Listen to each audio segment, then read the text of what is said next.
Sometimes I do. All right, now we can hear stuff. He did it again. Yeah, he did it again. Oh, this boy.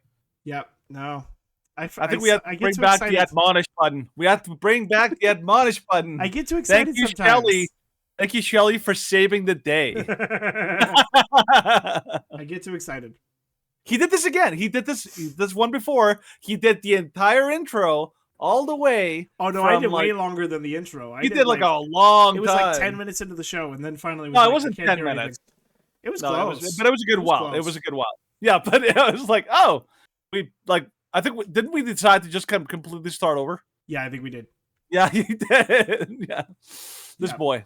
Anyway, I tell you. So kind of breaking things down is what we're going to be doing today. We're going to start off with the week in satire, which is the CDC announcing election Eurocron. Very dangerous, very deadly. Got to do it. Yeah, got to do it. And then, because this is open mic night, we're allowing our guests as much time to discuss whatever they want for however long they want.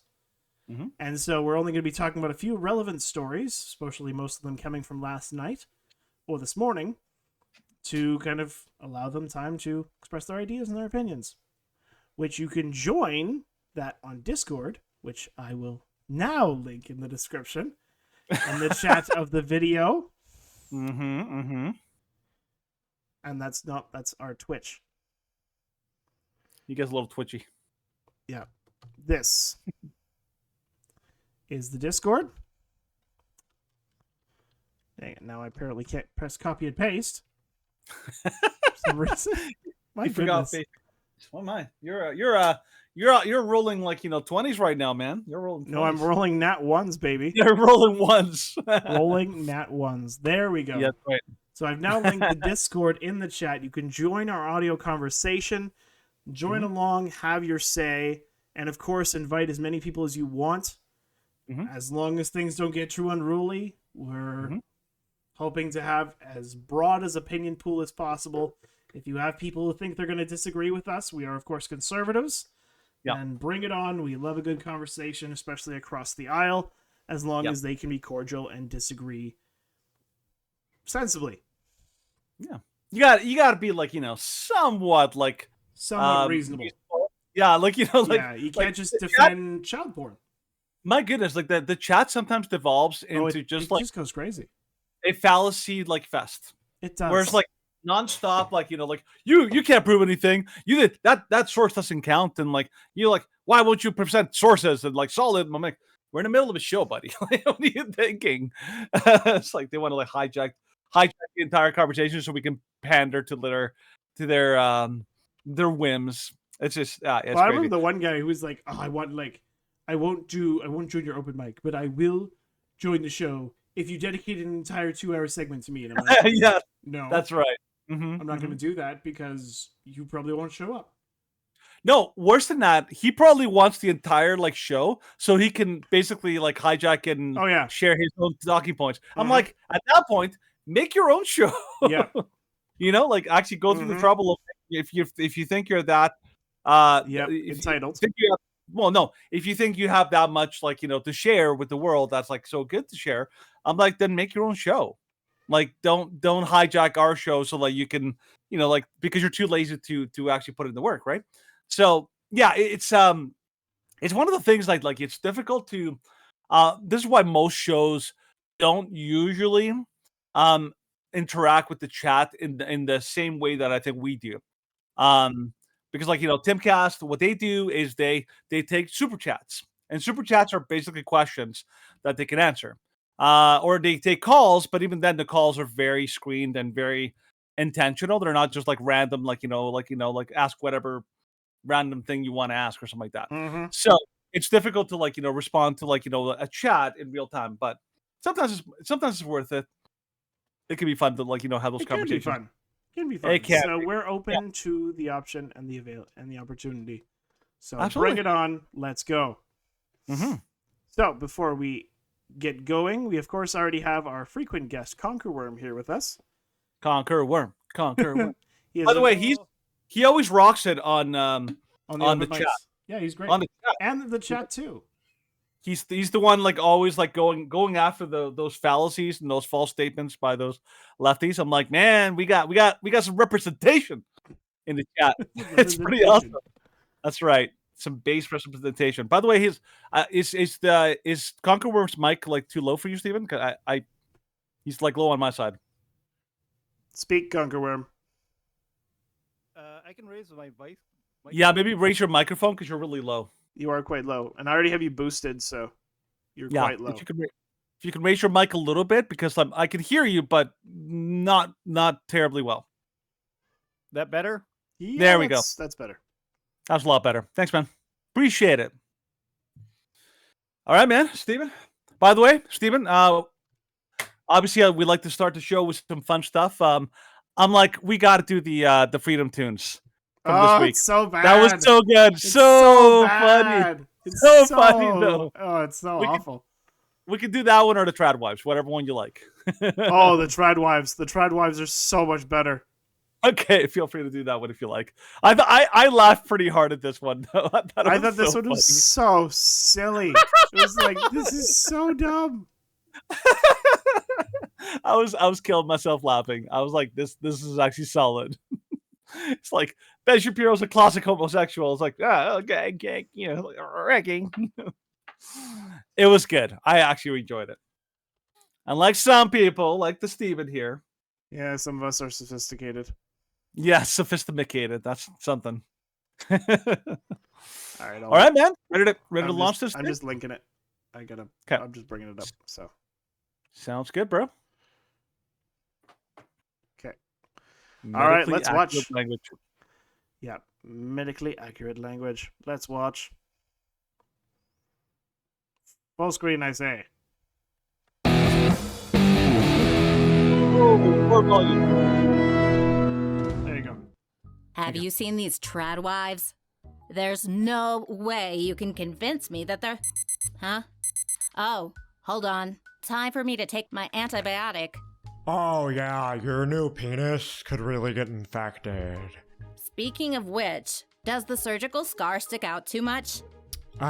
Maybe unroll your sleeves? Good idea. Anyway, I was just saying trad wives. Ooh, hold that thought. I need to dilate my neo-vagina so it stays functional. Oh, is that painful? I don't really feel much down there post-op. Oh, yeah, same. And today's estrogen pill. And now it's azithromycin time. For infections. And gonorrhea. Turns out making a bonus hole with lining from your colon makes it easier for STDs to travel through. Oh, that reminds me. I can't forget the painkillers.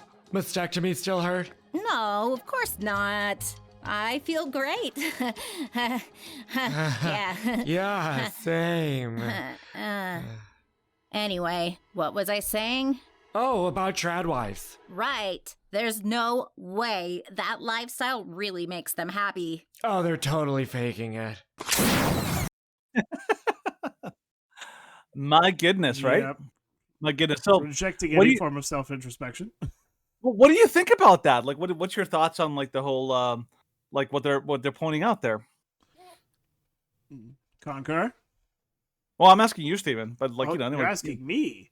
Yeah, I'm asking you. What do you think? What are your thoughts on this whole thing, bro? Fine. No, this is like it's clearly pointing out a very obvious double standard in our society. Mm-hmm. Whereas the modern institutions, the modern establishment looks at the whole trad wives kind of aspect of TikTok and the trad wives kind of conservative aspect of modern life, because anyone who voluntarily subjects themselves to the horror of being a stay-at-home mom is so horribly traditional. It's just awful.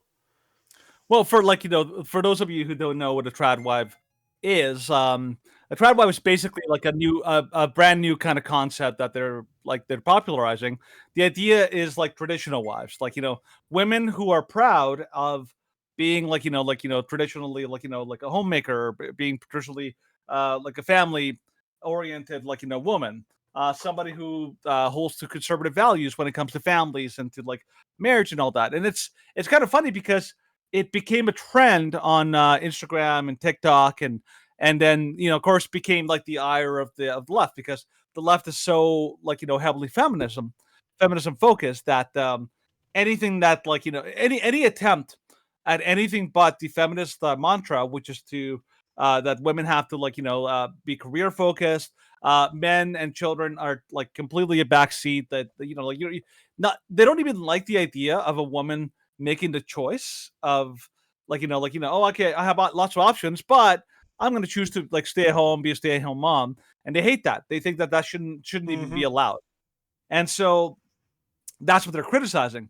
But the thing I like about this one is not so much that it's pointing out trad wives, but it's pointing out the horrifying realities of the of the trans movement. Of the trans movement. And that's one thing I do appreciate, because one thing that these conversations tend to get very very like almost like abstract. There's like a big thing, like there's not people don't know what it means to actually go through these surgeries. And so I love how this one actually like shows you like medically accurate like like the discussions. Like for example, when that guy talked about like like his like the arm, like the big chunk out of his arm, that's legitimately like a real thing. I've seen pictures, like really horrifying pictures of transgender people like post-op, and they have like really like horrible looking scars on their leg or on their arm, where they took a giant chunk of flesh and they used that to make it like a basically a fake penis. And you see the actual penis and what it looks like. You're like, holy crap! Like, what is that? It's like an alien pod like attached to the body. It doesn't look anything. It doesn't look anything like an actual like like a junk and all that. It's pretty horrifying. And most of the people, when they go through these processes, they're almost always horrified at what they see. They're really horrified. They're like, what the heck did they do to me? And they feel like they were like some kind of Frankenstein monster that that they did these like horrifying things to them. And so I'm glad that this video is, it's kind of like the what's it called, Choice for Two, when they did that video pointing out the horrors of IVF, but they did it in a humorous way. This video does the same thing, where they basically try to point out like hey, this is the realities that people have to live with when it comes to transgenderism and the side effects, right? And so I love how they basically pointed out a whole bunch of things. Like even I didn't know about that that if you take that, they make a neovagina from the lining of your colon, and that it opens you up to like more infections. I'm like, oh, I didn't even actually know that. So now I can actually look into that, right? So it's they're doing a service.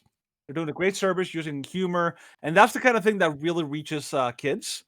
You can talk politics all you want. A teenage kid is not going to know about that.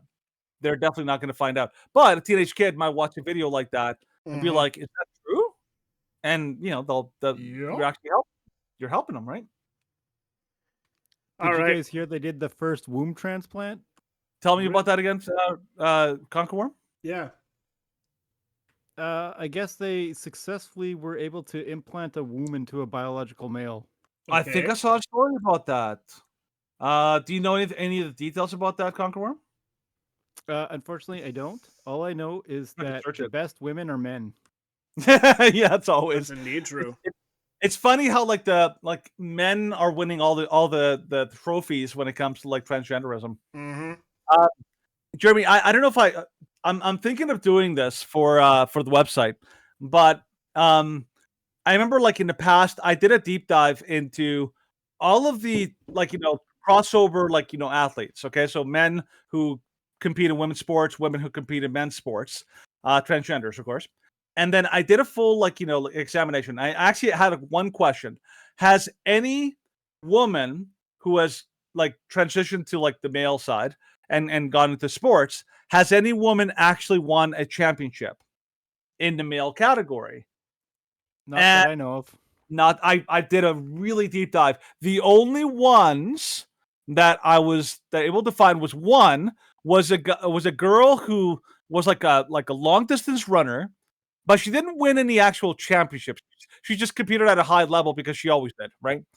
And then the other one was like a basketball player, but I was like, that doesn't count because it's the basketball team that won, not her, like specifically, right?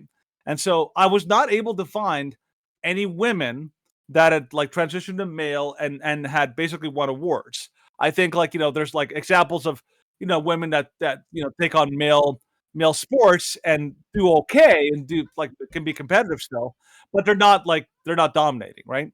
However, if you look, then I did like an actual like recap of like how many like male to female athletes had won like major championships, and I was doing it on a Word document. I was like 3 or 4 pages in.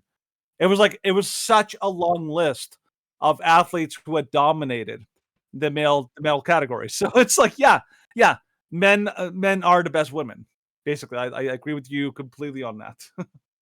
The only sport I can think of where a woman a woman transitioning to a man could compete equally would be one like archery or shooting guns and stuff like that, where Yeah, where's just the skill based. Yeah, and women generally have better eyesight than men. Like they can see colors better, they can see detail better. This is just a scientific fact. So that would be like the only one where I could see a biological woman competing as a male would have any sort of equivalency. Yeah, no, absolutely. I think that's because like one of the things I found out is I heard this on a show, so somebody was talking about it, and I looked into it. The record, the women's record for the 100-meter sprint was, I think it was like 10.42 or something like that. It was definitely over 10 seconds. Okay, and then I looked into like how many men have beaten that since that record was set. Okay, that was set in like 1990 something, or maybe like late 80s or something like that. It was like it hasn't been touched since, and it was like over 7,000 men have beaten that time since it was set, and not a single woman has beat it.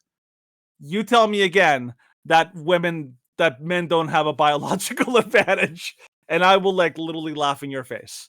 Like that was one of the most incredible, like undeniable, stats that I found. I could not believe that it's so completely and totally over the top. 7,000 men had beaten that score that time. Yep, it's crazy. Okay, Stephen, right. maybe I don't know if you can do. Can you actually do the womb story right after the CDC? Because I just searched it. I'm like, yeah, it's right there. Okay, do you have a link for it? Yeah, I can give it to you. Here, hold on. Yeah, it's in the Guardian. I think it's an interesting topic. Definitely worth. Definitely. We can kind of transition from that. So there you go. Hopefully, not transition to anything else, but sure. Oh, transition. No, yeah, the good transition, not the bad transition. But yeah, let's this would be interesting to talk about actually. Sure, let's do it. Mm-hmm. Of course, now they're telling me it's a good time to support the Guardian. Shut up. I don't want to support the Guardian. What the UK's first womb transplant means for the future of fertility. So, good morning. Yesterday afternoon, a private jet crashed in the Tver region of Moscow, killing all 10 passengers on board. Amongst them, according to Russian authorities, was Yevgeny Prigozhin. So, apparently that's unrelated, but why put that in the first paragraph? Sure. For today, I'll be looking at a very different story. The UK's first ever womb transplant has been hailed as a fertility landmark in the dawn of a new era, offering dozens of infertile women the chance to have babies every year. The recipient was a woman born without a womb. The donor was her elder sister, who already has 2 children. Organ donation is a very precise science. Though the law changed in 2020 so that all adults are automatically assumed to be organ donors unless they opt out, only 1% of people who die in the UK every year are eligible for their organs to be used to save someone's life. Living donors, like the sister in this story, make up 40% of donors in the UK, putting their own health at risk for an act of altruism. And yes, Tyler, very interested in American politics. Okay, Canadians, we're basically the 51st state. Canada, That's true. Canada's basically dominated by American politics. Even Trudeau will constantly say like, like, oh no, the Trumpism is like taking over here. It's like we can't get away from it in Canada. It'd be very different if you're like somewhere like the UK or if you're in like Australia, because they're totally detached. We are literally on the doorstep of America, and their politics impacts us. So, yeah, we do tend to like talk about American politics. Mm-hmm. Yeah, quite a bit. But interesting thing about the womb transplant. First of all, do you think that there's any chance that they're going to try to put this in men? That's the first question I thought of. Like, I'm like, are they going to try to put this thing? I have a feeling that there might be something, like there might be an attempt to move it into men. I mean, that was the first thing. I'm like, are they going to try to make this a transgender thing to try to prove that you see, men can get pregnant? It's like, well, yeah, because you're playing God. Yeah, you're basically changing everything over to make the body match their feelings. So that's like it is playing God. Whether it's a question of whether they lack the moral and ethical fortitude to transplant a baby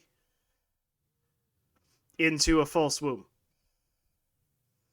That would be like right now. I already know that they've recommended that men who claim to be women can breastfeed.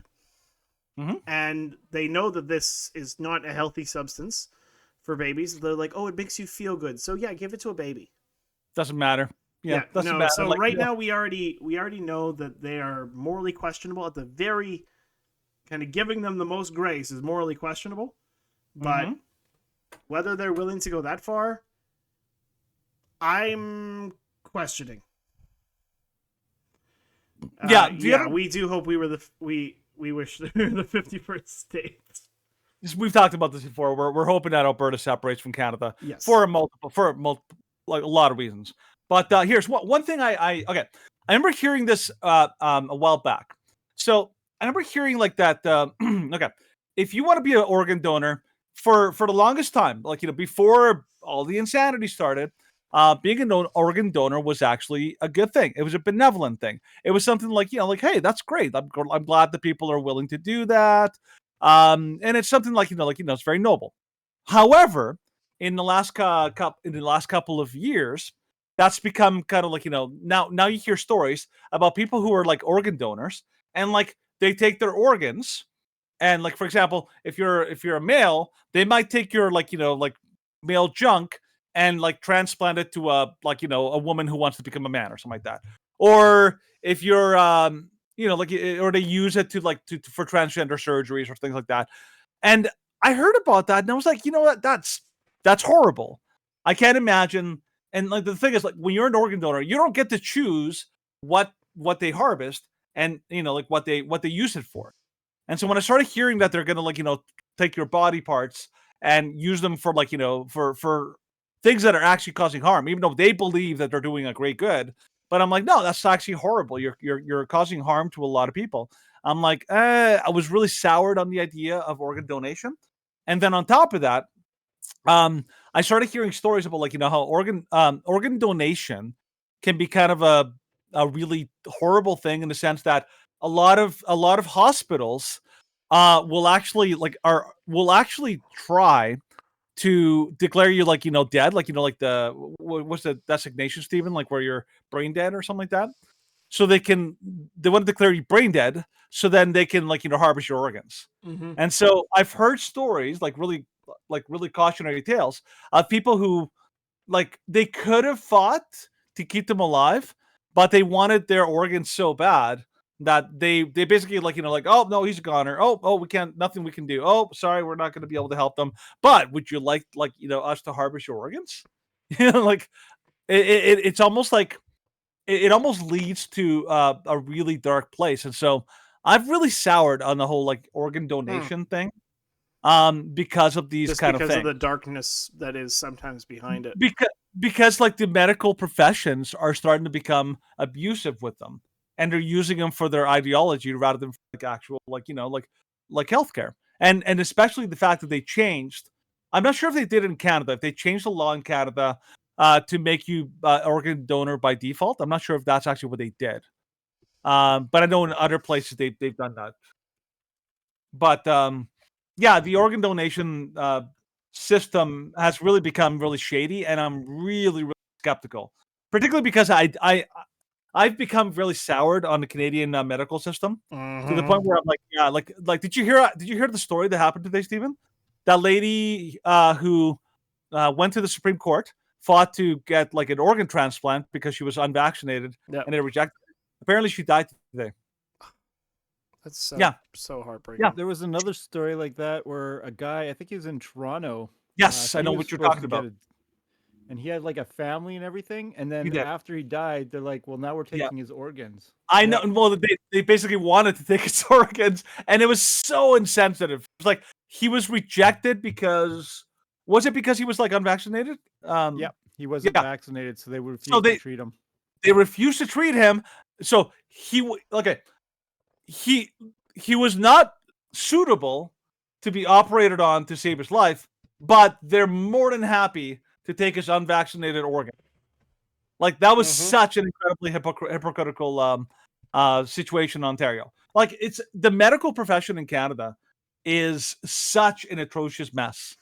It's difficult to actually obviously like this isn't a swath a wide scale condemnation of every single nurse, doctor, and and administrator in Canada, but the system itself has gotten some incredibly horrible black eyes to the point where I'm like, Canada's healthcare system is really in a gigantic mess right now, and a lot of people don't trust doctors right now because of things like that. So yeah, no, it's crazy.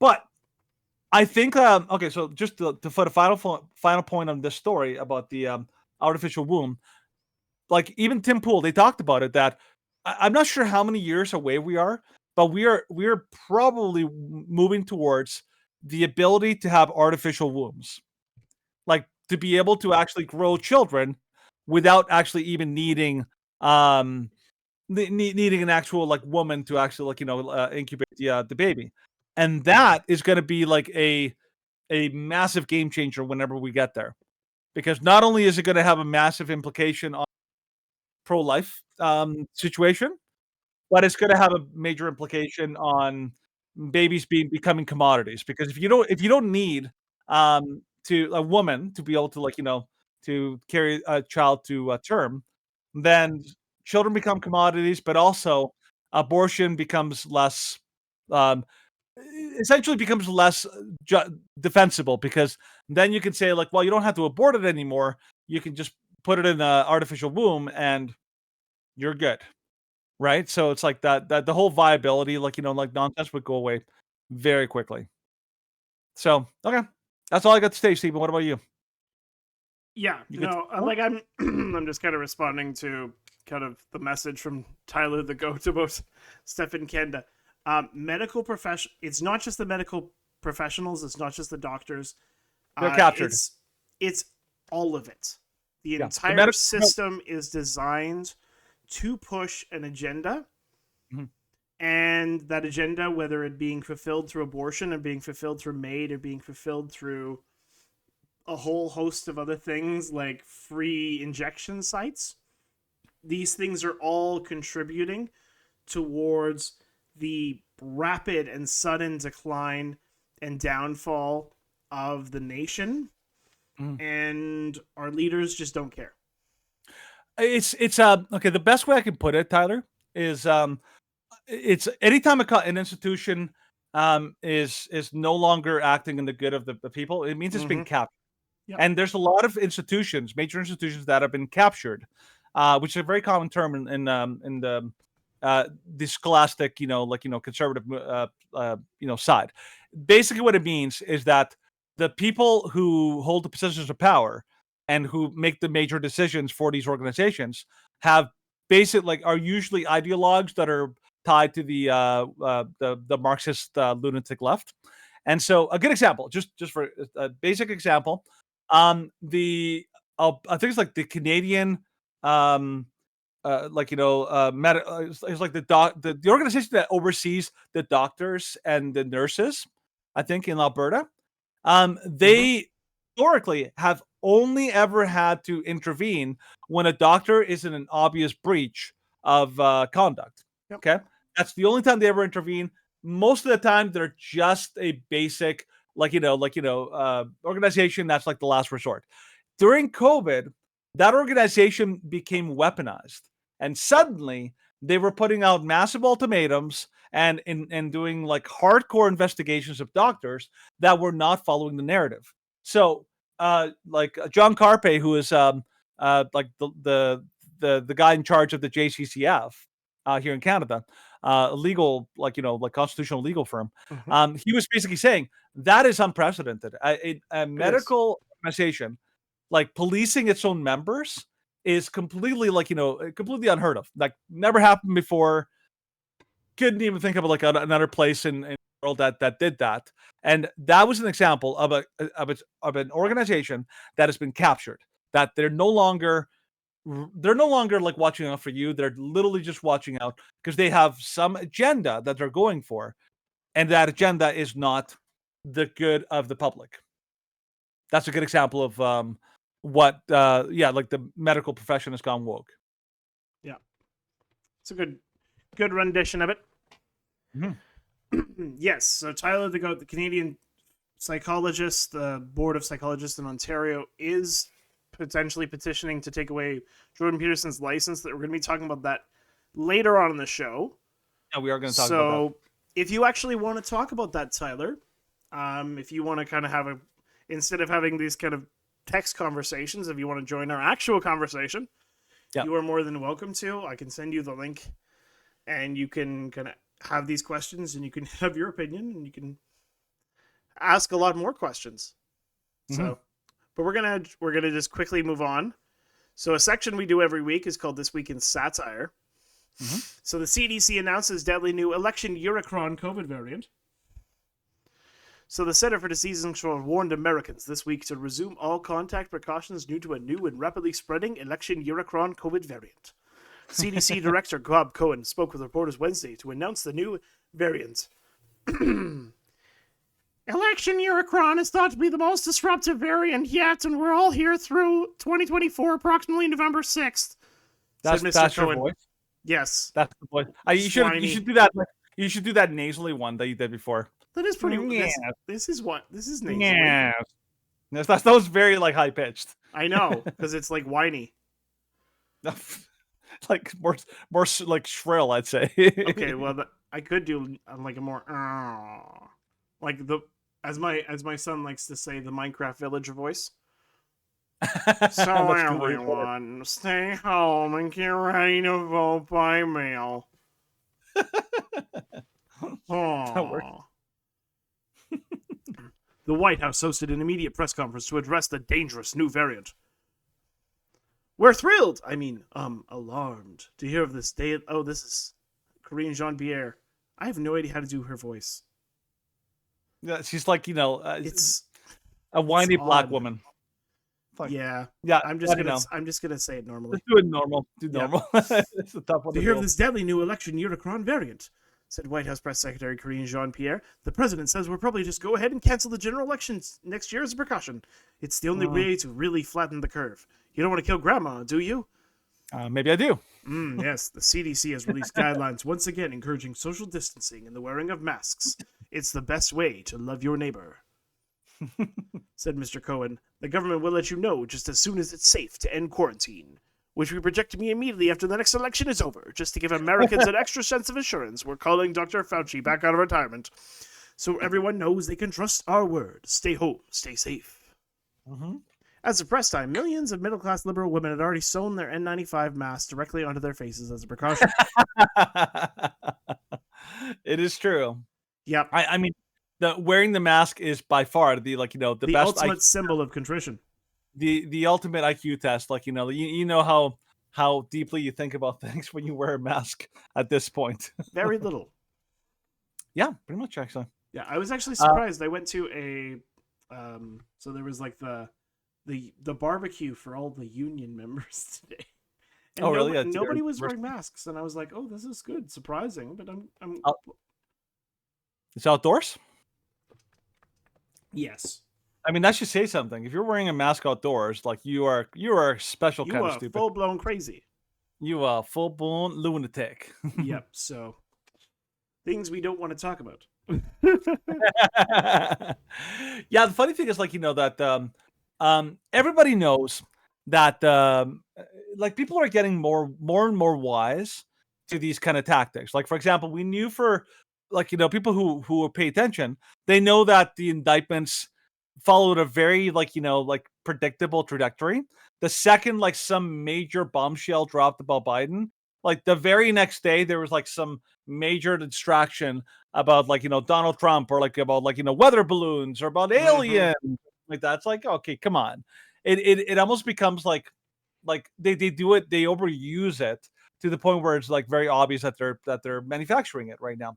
Another thing that's interesting is that a major reason why they're using they're bringing back the COVID restrictions is not because they think that they work, not because they think masks. It's because they're useful, and for one reason only, is because if you bring out the COVID restrictions, then you can justify sending out mail-in ballots, and that's the end goal. That's the goal. If you can, like, they don't even necessarily need to make them mandatory anymore. As long as they can like put them out as like, oh, these are just recommendations. These are just we're just like asking everyone to be safe out there, and like as long as they keep those alive long enough, then if they can justify sending mail-in ballots, that's the goal, because mail-in ballots make it easier for them. Like, mail-in ballots are just less secure generally. Yep. And they're very and that's easy according to Obama. Yeah. A lot of people yeah. And so like that's they want to redo the kind of shenanigans that helped them to basically like cheat back in 2020. They want to bring them back for 2024. So I think that there's going to be some changes in this election. Like a lot of Republicans have kind of gotten wise and are basically making adjustments, and I don't think that the Democrats can pull it off as well as they did last time, but we'll see. I think like the Democrats still have the best ground game, as far as I know. They do. They do have a very, very effective ground game. Mm-hmm. Yes, Conquer Worm, there are way too many idiots in the world. that Biden is innocent and the best. And it was actually that was actually funny. So yesterday, kind of talking about that sort of idea, because they were talking. I've been coming across some really weird pages on Facebook. So I came across this page, and it was like the SJW that the Nazis warned you about, and I'm like, okay, this is a weird name for a page, but sure. And they're like, we're always on board for like reasonable discussion, and I'm like, okay, let's clarify some things. And I'm like, in the previous post, you said it was okay to use violence against Nazis. Who do you clarify as a Nazi or a fascist? And they're like, fascists. And I'm like, okay, that doesn't explain anything. And I'm like, okay, let's use some code words, maybe some key phrases. Is the private business owner that declines to serve a homosexual wedding fascist? And like I went on, I had like 4 to 5 different examples, and then they blocked me. And I was like, okay. So this is actually a very interesting discussion point. So you're talking about of course, the reversal of Roe v. Wade. Mm-hmm. I think it was bigger in 2020 too, not in 2024. That's my guess. It was, very few people aside from like staunch pro-abortees or pro-lifers really are like rah. And so like us, of course, because we've been in the pro-life movement for quite some time and we're actually quite active in terms of engagement with pro-life activists on both sides of the border, then it matters to us, yes. But for the majority of Americans, I don't think that the reversal of Roe v. Wade is actually going to have a serious effect on their voting preferences. Yeah.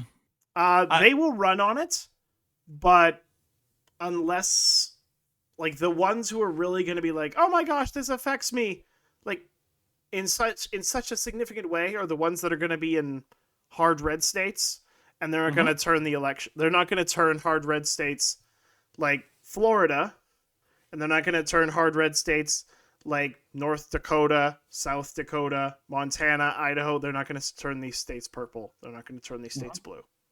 Well, I think that's a good that could be a good segue into our first major story here, Stephen. Yes. Because let's talk about Trump, okay? Because the whole idea is the 2024 election and what are they doing? Why are they doing what they're doing? So let's talk. Like today was actually a big day in terms of like a major, it's like milestone. Something that's never happened before has officially happened, and it's kind of a big deal because like people are like, I think we're so desensitized now to the way that the Democrats operate and like how completely and totally crazy they are that we just think like oh well this is just more this shenanigans, but we're basically like this should be shocking. Yes, it should be, because this is completely crazy that they pulled it, that they're doing. Let's go into the story and let's talk about it. Okay, Steve? Okay, so Trump arrested in Georgia on election plot charges. So Donald Trump is arrested in Georgia on charges of plotting to overturn the state's 2020 election results, an arrest that saw the first ever mugshot of the former U.S. president. He is required to pay a bail bond of $200,000 to be released from the Atlanta jail while he awaits trial. Afterwards, he described the case as a travesty of justice and marks the fourth arrest in 5 months for him in a criminal case. He says the cases are politically motivated because he is leading the Republican race to challenge Joe Biden, a Democrat, in next year's presidential election. Former president left New Jersey on his private jet to be booked into the Fulton County Jail on Thursday afternoon. He was inside the facility for 20 minutes. Dozens of his supporters, dozens? Only dozens? Really? This is BBC. Well, I would even BBC. Like, I was surprised there wouldn't be like hundreds or like a couple thousand. It's the BBC. Don't believe a word that they say. Like, remember here, just for a little side note, here in Calgary during the freedom protest, the CBC came down, but like, oh, there was maybe 100 protesters. Like, try 1,000, you dummies. Yes, it's like they would understate them. Yeah. Oh, they were so intentionally understate them. So records posted on the jail's website describe him as white male, 6 foot tall, 3 inches, and weighing 215 pounds. Less than I thought it was. He's actually quite tall too. Yes, that's actually quite tall. Yeah, 6'3".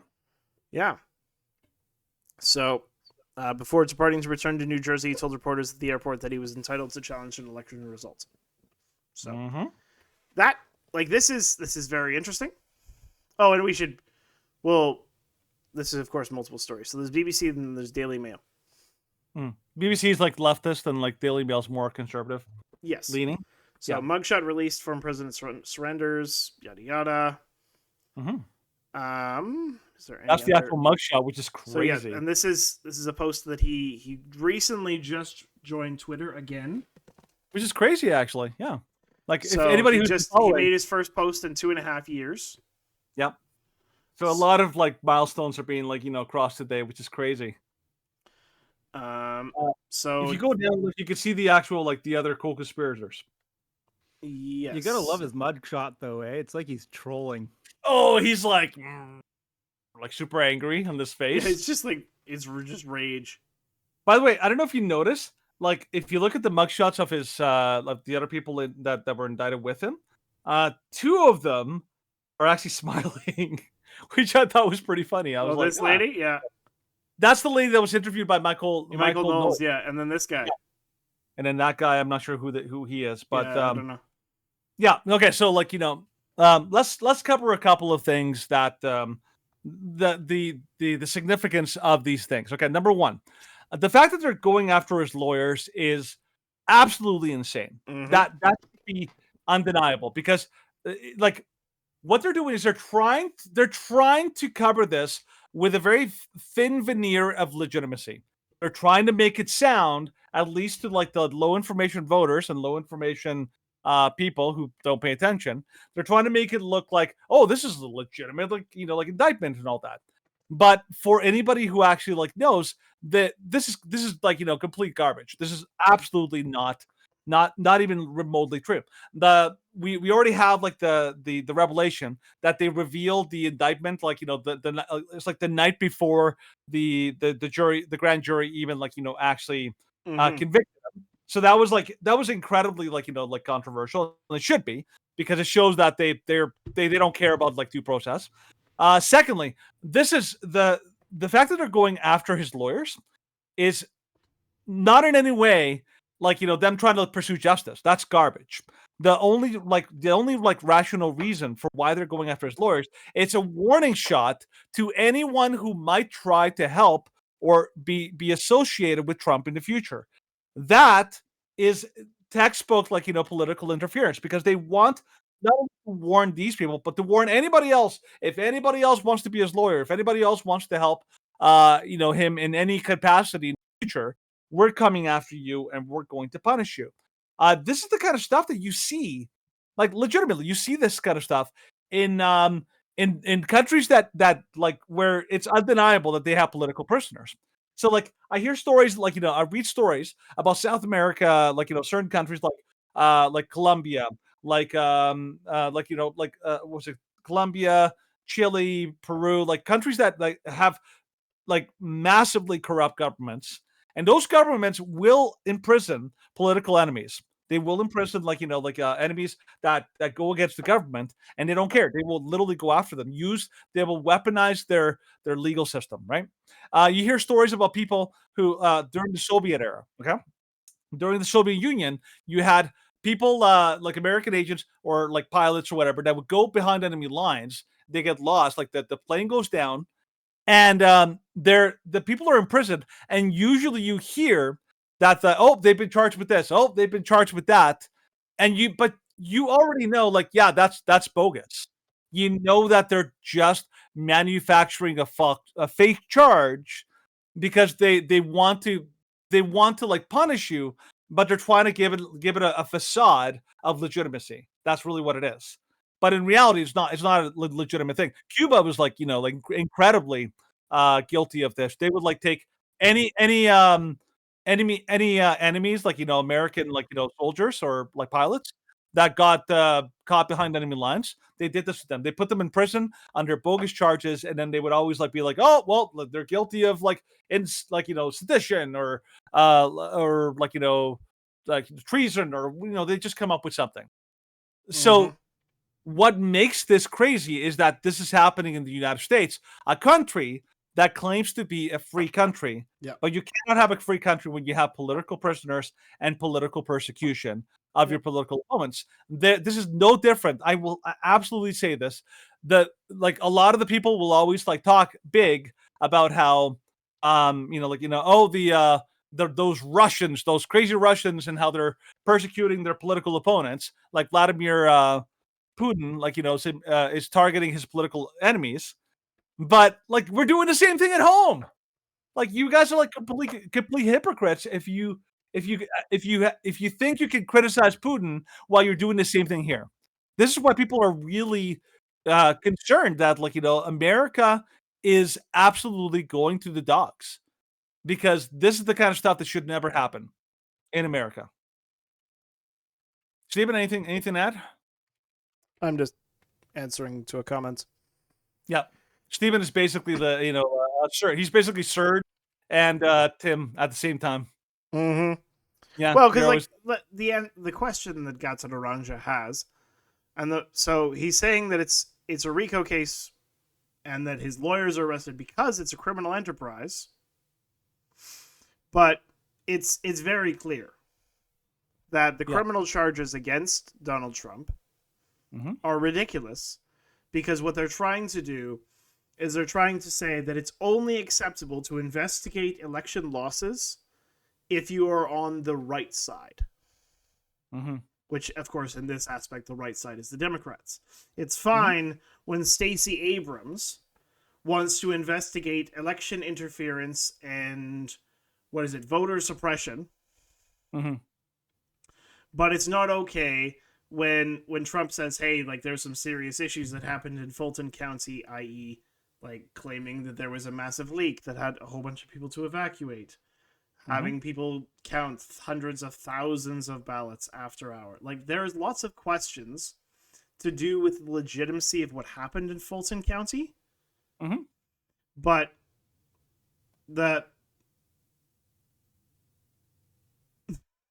you're getting distracted again. I'm getting distracted because Bob Dubs is just like hilarious. because it's just like he's saying that it's been debunked, but it hasn't. It's hilarious. The broken water story, yes, it was debunked, and then it wasn't a broken water story. It was a broken toilet, but they counted anyway, which is, wait for it, illegal. Totally illegal. Those guys are so full of it. There's like, you know, okay. So when it comes to like, you know, like people, like I had this the whole debate with my old coworker. Yeah. He would argue vehemently that, like, why would the DOJ like lie? Why would these charges be politically motivated? He legitimately believed that the political system, like the DOJ and all these like courts and all that kind of stuff, that they're acting in good faith, and they just want the truth, and they just want justice done, and no one's above the law. And I'm like, you're an idiot. Like, seriously. Seriously, like the fact that you think that they're all sunshine and rainbows and have like marshmallows and like, you know, like rainbow glitter coming out of their butts, like they're like totally like innocent and like, no, could never do anything nefarious or never do anything like, you know, even remotely like, you know, like you know, like wrong or something like that. It's amazing how much people are willing to deceive them. Like they're willing to be deceived by all the talking points that are being given out to them. Now, okay, like I will say, okay, Truce, what he said on December 3rd of like massive fraud of this type of magnitude allows for the termination of all rules. It's a nonsensical statement. Yeah, he never said that. Can you actually like Gatson Ranja, can you actually highlight the truth that he made about that? So, because yeah, like arguing that if Trump wanted to suspend the Constitution, that is, of course, it's bad. To say that you want to suspend the Constitution, okay, you have a they have a link somewhere. Okay, I don't know if you want to look into it, but I can. Okay, no, it's true. He did actually say a massive fraud of this. So, Gatson Ranja's quote is right. So yeah, that's true. Okay. And I disagree with that claim. I think that it's wrong. I think that he has every right to look into election claims. I think that there is a huge problem with the fact that pretty much all of his cases were thrown out due to lack of standing. I think there's a huge problem with the fact that while they were going through, like, it was interesting because I was actually watching the January 6th engagement, like what they were going through prior to the people breaking through the Capitol on the encouragement of a certain Ray Epps. But they were going through all of the issues, and we've gone through all of the issues in all of these states. It came up in my Facebook memories last week with all of the, and we did a 2-hour segment on all the issues of the 2020 election because there's lots. There's a lot, yeah. Okay, I think one thing I want to mention about that, people always like to put this talking point. There's no evidence that of any election, like, you know, this is basically like the ultimate gaslight. Okay, one thing that's very clear, there's obviously evidence of all sorts of problems. Okay, like there's like hundreds of what do you call it when somebody takes like makes a statement under oath, Stephen? When they make a statement under oath? Yeah, well, like where they're like it's legally binding, and if they lied in a statement, then they can get criminally prosecuted. Oh. Lots of people like did those things, like during like after the election. That's like, you know what I'm talking about, right? Yeah, I just can't, it's on the tip of my tongue. Frick. Anyways, what I'm referring to is the people who made a statement about things that they observed under oath, and they made statements about all sorts of, like, you know, shenanigans, things that they saw that were illegal, things that they saw that really should be looked into. And so, like, right there's lots of evidence of people who made testimonies under oath. There's lots of evidence of all sorts of, like, you know, shenanigans and things that were happening, that people were like bypassing the rules or not properly doing signature checks. Like, the idea that there's no evidence is garbage. If you believe that there's no evidence of any kind of shenanigans or cheating of any kind, you're not being intellectually honest. Okay. Now that's not the question. The question is whether or not the amount of shenanigans and things that were happening were enough, quote unquote, to overturn the actual the results of the election. Okay, so like in Georgia, where like the reason the courts refused to take a lot of the cases is because they said, well, we're not going to take a case unless you can prove that the shenanigans that you're presenting as evidence would be sufficient to overturn the results. That the amount of shenanigans had to be enough that they would have actually altered the result. And so in a lot of places, the burden of proof is so high that a lot of courts just wouldn't take them. Okay, so like no matter what, you have to remember even the perception of impropriety needs to be addressed, and they just want to throw it all under the rug and yell at people and tell them you're not even allowed to even believe that anything went wrong with that election. Okay, obviously we can't recount everything that we saw, but over the last several years, Stephen and I have gone through, we've watched, we've listened, we've read about story after story after story about all sorts of shenanigans. So it's undeniable that something nefarious happened. A whole bunch of rules were broken. A whole bunch of people, bad actors, were doing all sorts of things that should have been looked into, but nobody wanted to, because it's much more difficult to overturn the results of an election after the deeds have been done. It's much easier to cheat and get away with it in American elections than it is to prove that cheating happened and to overturn the results. That's the problem with any kind of cheating that might happen in elections, is that it's much easier to cheat and much more difficult to overturn the results. That's why people are pissed, and nobody in the government is even making an attempt to try to to assure people hey, everything was done by the book. No, their response was, shut up, stop saying that anything bad happened. Don't believe your lying eyes, and just accept that when we say that this is the safest and most secure election ever. It's well, we're right, and anyone who disagrees with us is trying to destroy democracy. You can tell just by their talking points. These people are not. These people are not very. They're not honest people. They're very dishonest people. Mm-hmm. Okay, well let's go back. Let's go back to this. Mm-hmm. So there is a clear message being sent through all of these indictments, through all these things, that what they are trying to do with the indictments against Trump is they are trying to prevent him from running. Yeah, that's the goal. Now, based on the analysis of legal scholars, the only case that actually has any significant merit is the case from Florida. Oh, significant consequences, I'd say. No, significant merit.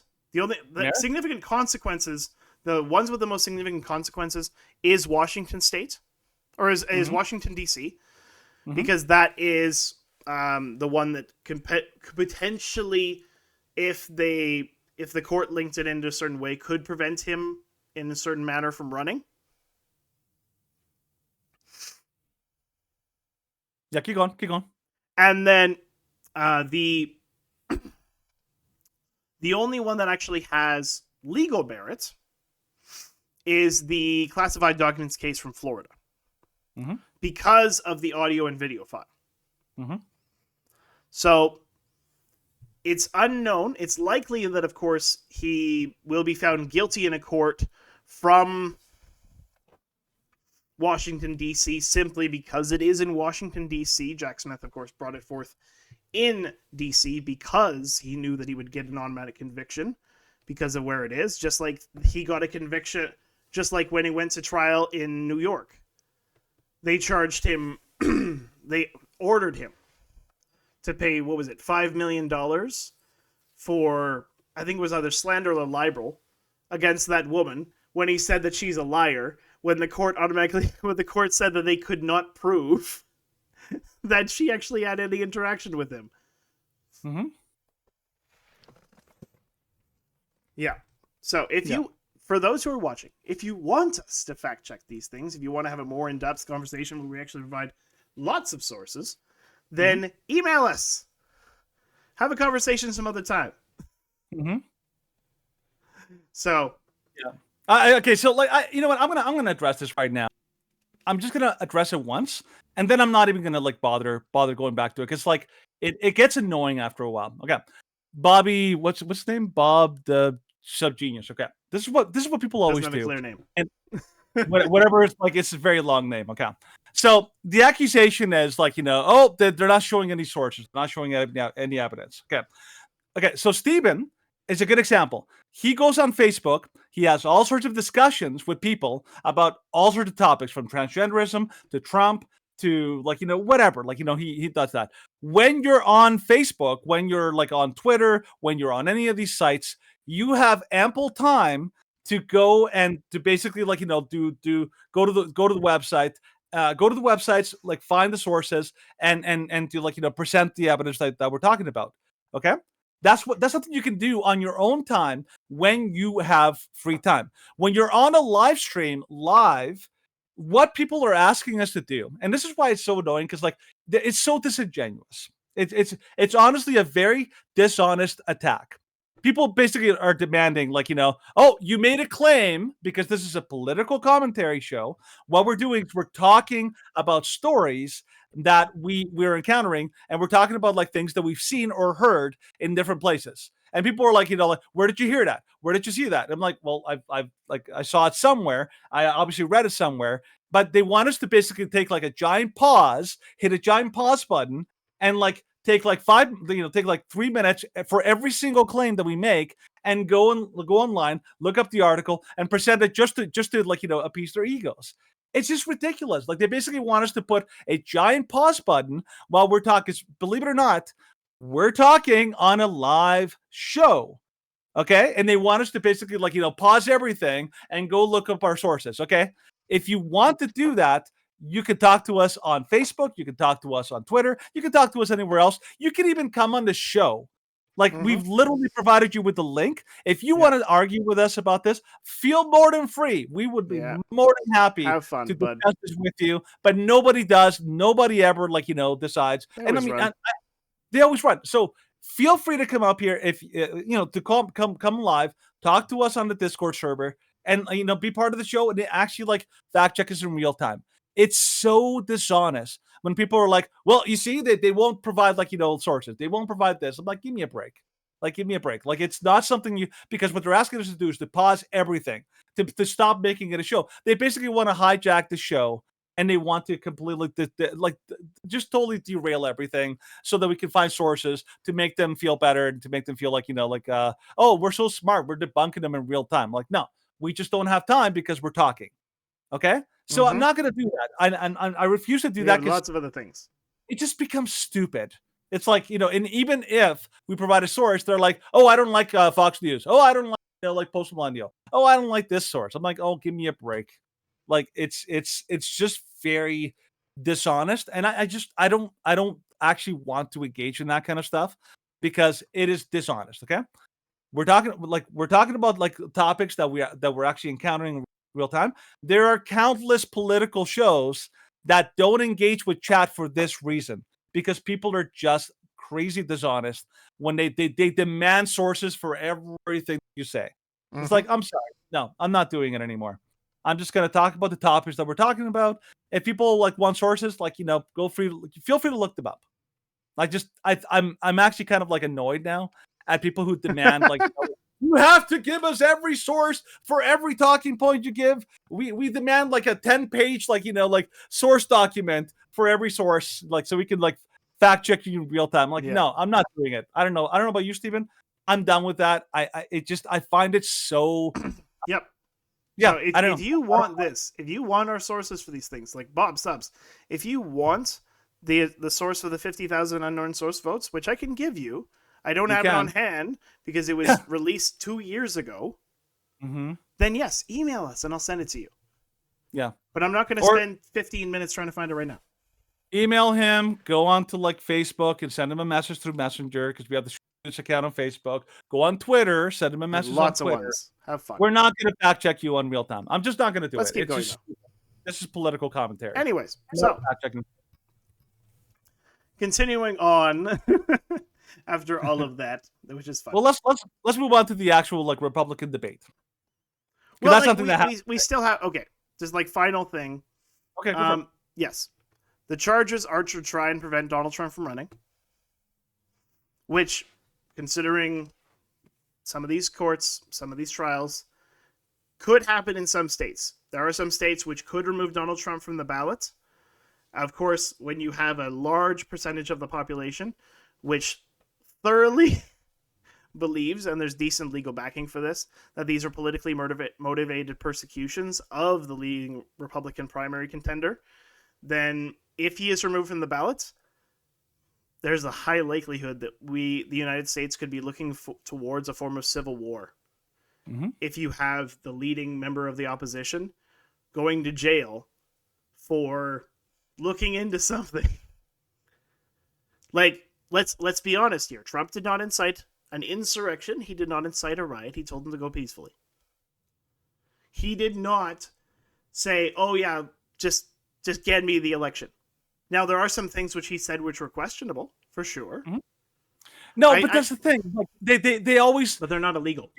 People try to like claim that, like, oh, Trump is like the author of his own, like he's 100% responsible for these things, like these charges from Georgia. No, give me a break. Donald Trump basically basically asked for him to find he believed that there was there were shenanigans that happened in Georgia. He asked people, go look into it and make sure you do it legally. Make sure you find out legally what happened. And this is a manufactured accusation. And you know how incredibly they're basically accusing him and all of his lawyers of a criminal conspiracy for having the gall to question the election and to challenge it legally. And guess who else did that back in 2000? The Democrats. Mm-hmm. When they had that whole issue with they believed that Al Gore won Florida.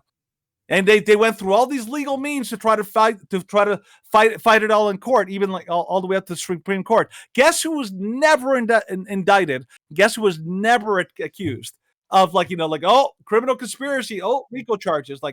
The hypocrisy of that is really, really really giant. It's crazy because the problem is that people who are doing this, you have to understand we're not working in a vacuum. These are the DOJ over the last 2 years has exposed itself as an incredibly partisan group. They're not a legitimate justice organization. They're politically partisan, and they only go after their political opponents of the people that are in power. Okay, they're basically like the secret police, the KGB or the Gestapo.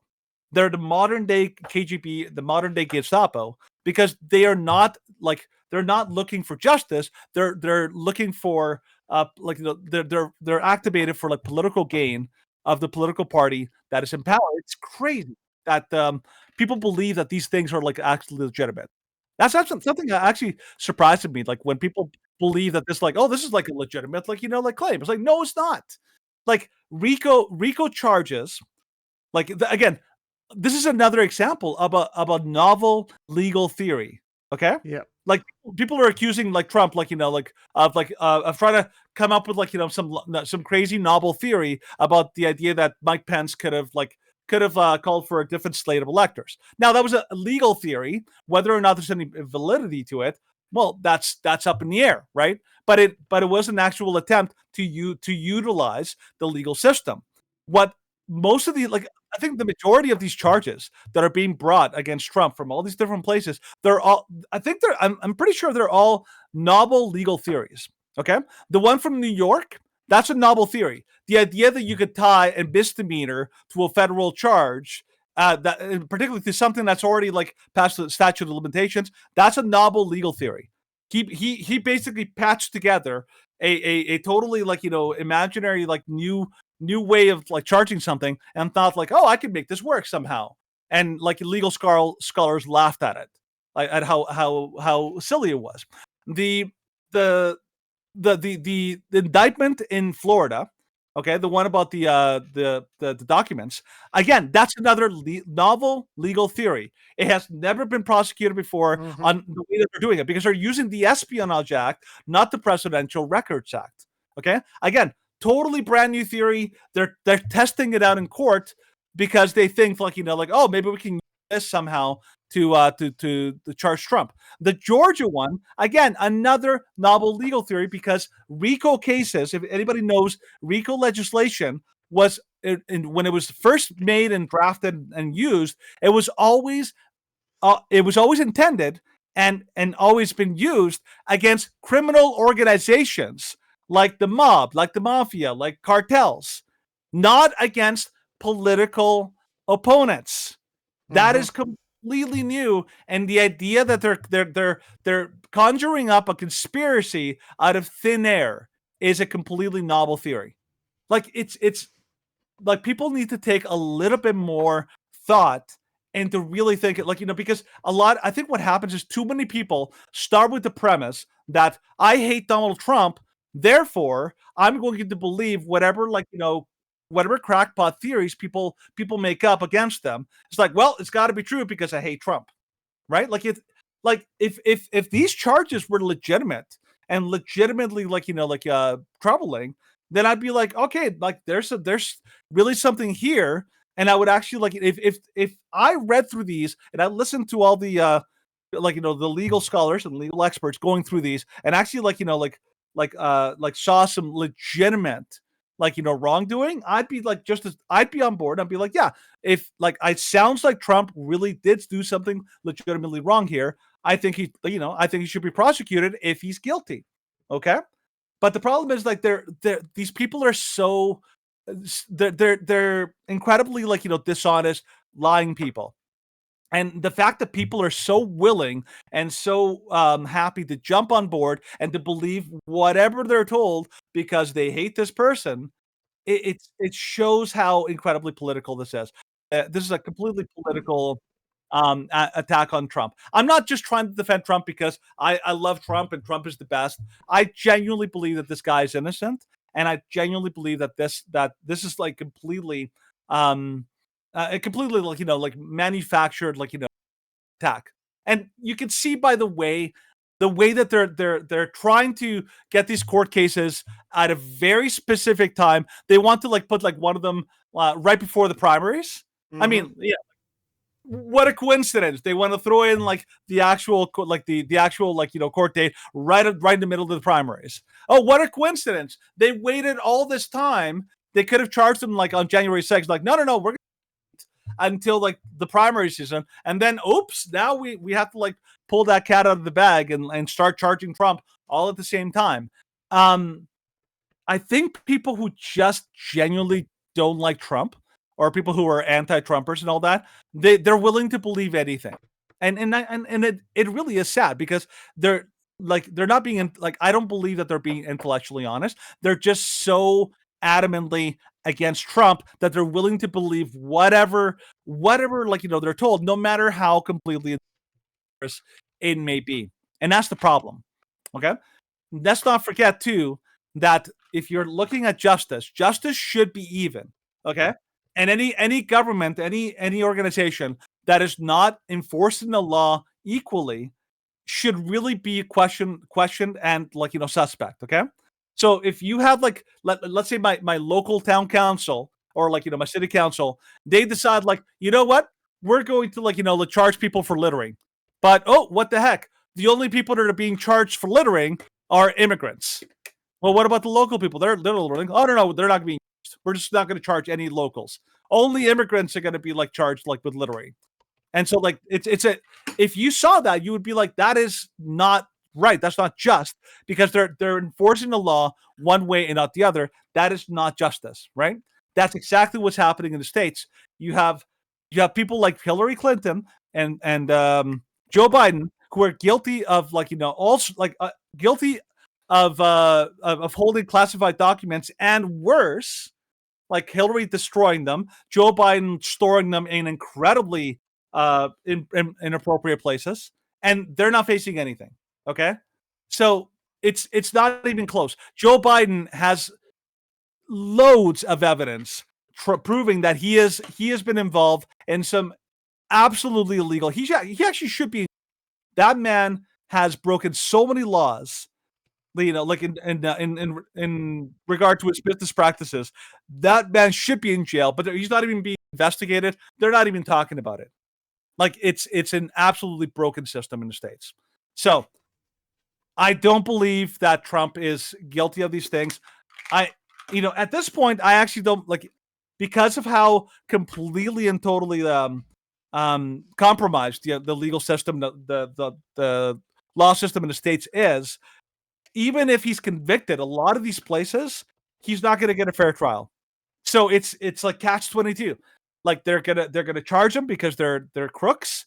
They're probably gonna get him convicted because he's gonna be facing juries in places that are very anti-Trump and are willing to believe whatever, because they don't care. They just want Trump to go to jail. So it's a really dangerous time right now in the States. And it's sad that too many people who are cheering for Trump don't realize that they're cheering for the destruction of their own country. If you're an American and you're cheering for Trump being thrown into jail, being railroaded by the justice system because I hate Trump and I just want Trump to go to prison, then you're cheering for the very destruction of your own country. And not only that, you're basically guaranteeing that you're going to be like one of the next targets whenever they take over and they take power, because that's how this always goes. Anyway, Steven, what do you got? I'm just laughing. According to, yes, let me iterate this. Hearsay is not admissible in any court, but now that's great. Anyways, so we are going to move on. So let's talk about the first Republican debate, and we can see how much that will anger Bob Subs, because that'll be just You'll love it. So, anyways, first Republican presidential debate highlights. 4 takeaways. So this is from Reuters. So 8 contenders, 2024 presidential nomination, jockeyed for voters' attention on Wednesday at the party's first debate with the frontrunner, Donald Trump, the former president, bypassed the event. So, no breakout moment for DeSantis. Governor DeSantis stood at center stage, wasn't the center of the evening, unfortunately. No candidate came into the debate facing more pressure than DeSantis. For weeks, his poll numbers have been sliding, and the gap with Trump widening, jeopardizing his argument that he is the voters' preferred alternative to Trump. Much of the night, DeSantis stood and watched as his rival seized the spotlight. Partially true. Before it, he told Reuters that all he needed to do was hold serve and stay steady. No. It's like if you're losing a basketball game by like 40 points, just keeping the score even. It's not the best tactic. It's not the best. You need to make up ground. What he should have done, because DeSantis should have evaluated the debate, and he should have seen the rise that Vivek had, and he should have pointed out Vivek's faults. And we'll discuss this in a second. By the way, it's not Vivek, it's Vivek. Vivek, like cake, sure, like cake. Yes, Vivek Ramafloppy was widely expected to be a wild card. He quickly learned that fire brings fire. Ramaswamy, a businessman with no political experience, has been rising in some opinion polls, branded his rivals bought and paid for. Referred to DeSantis as a super PAC puppet, a dig at the deep-pocketed political action committee supporting his bid. Pence defended his 4-year record. Pence's problems seem to be more supported to the outside of Ramaswamy in the audience than for Pence. Christie tried to attack Ramaswamy. It was an interesting one of a guy sounds like ChatGPT, but he attacked the wrong person to sound like ChatGPT. Because the only person who really sounded like ChatGPT, there were 2 people. Christy, not Christy Nome, but what's her name? I'm trying to remember her. Fudge. Nikki Haley. Nikki Haley did sort of sound like ChatGPT. The way that she was talking was like, oh yes, Russia will do this, Russia will do that. And it's just like, yep, that sounds exactly like a question you'd ask ChatGPT about. But most of the debate was what you'd expect. Mm-hmm. Like, yes, ask most people, and they'll give you the same answers. Haley resounded very strongly with kind of the traditional Republican Bush wing of kind of the old neocons. Vivek, of course, resounded quite prominently with populists and kind of the ones who are a little bit off of Trump but don't want to support DeSantis. And then the others kind of just remained where they were, made a lot of silly points. And they tried at burns on each other, but most of them didn't land. It was, for the most part of the night, it was fairly boring, just because there's a lot of names that shouldn't be up there. Like, really, this debate should have been 4 people. This debate should not have included Asa Hutchinson. This debate should not have included Burgum. Like, there was just too many people. There was too many voices. Burgum was weird. Yep. And there was just too many people, too many voices, and you didn't really have a chance to kind of go back and forth a lot. And then the moderators were like, no, you can't do that. You can't debate. You can't, like, go back and forth to each other too much. So there weren't too many zingers. There was a couple. Well, why don't you play some of the highlights? Sure, let's play some of the highlights. I mean, as much as you described, like, with like so much passion and bravado. Would you still support him as your party's choice? Please raise your hand if you would. Right away! Big. Yeah. Just hold on. So just to be clear, Governor Christie, you were kind of late to the game there, but no, you I'm to this. And not I know this. you didn't. Whoa. Look, here's the bottom line. Someone's got to stop normalizing this conduct. Okay? Now, whether or not you believe that the criminal. Okay, so right away, I think that was like the best moment of the night, like, because they showed when they asked him, like, would you support Trump if he's like criminally convicted? And like, Vivek immediately like hand up right away, and then DeSantis like took forever. I'm sorry, Captain Racha, are you insane? What happened? You've just said God is real. There are 2 genders, so fascist. That's your defining characteristic of what a fascist is? Seriously? That's crazy. You're out of your damn mind. That's insane. You're literally you're saying that anyone who says that 2 genders is a fascist. Wow. That's a terrible definition of fascist. I think fascist sounds like it's a whatever you want it to be word nowadays. Like it actually has a historical definition. It does. It does have a historical definition. It's like Nazi. It's like, what's a Nazi? Anyone I don't like. It's like, okay, well, I guess that's a Nazi, you know. Yes. Well, it's like this. It's like attacking somebody as racist. It's like attacking somebody as homophobic. When you use these terms flippantly, and it weakens what the word actually means. Of course, homophobic doesn't really have any real definition because it's kind of tacked on to gaslight those who disagree with homosexual ideology and, of course, gender theory. But claiming that anyone who believes in basic biological science is a fascist, dude, you've just outed yourself as a complete lunatic. Like, there's no ifs, and, or buts about that. You can't have a rational debate if you say the most basic common sense biological fact is a symbol of fascism. Anyways, let's continue listening to Chris Christie try and get some knocks off. Charges are right or wrong. The conduct is beneath the office of President of the United States. We have to look at the fact that 3/4 of Americans don't want a rematch between Trump and Biden. And we have to face the fact that Trump is the most definitely don't want disliked you, that's for politician sure. in That's America. true. They don't want to We get can't win a general election that way. Here's the thing. This election is not about January 6th of 2021. It's about January 20th of 2025 when the next president is going to take office. Look, Joe Biden has weakened this country at home and abroad. Now is not the time for on-the-job training. We don't need to bring in a rookie. We don't need to bring in people without experience. We need to bring.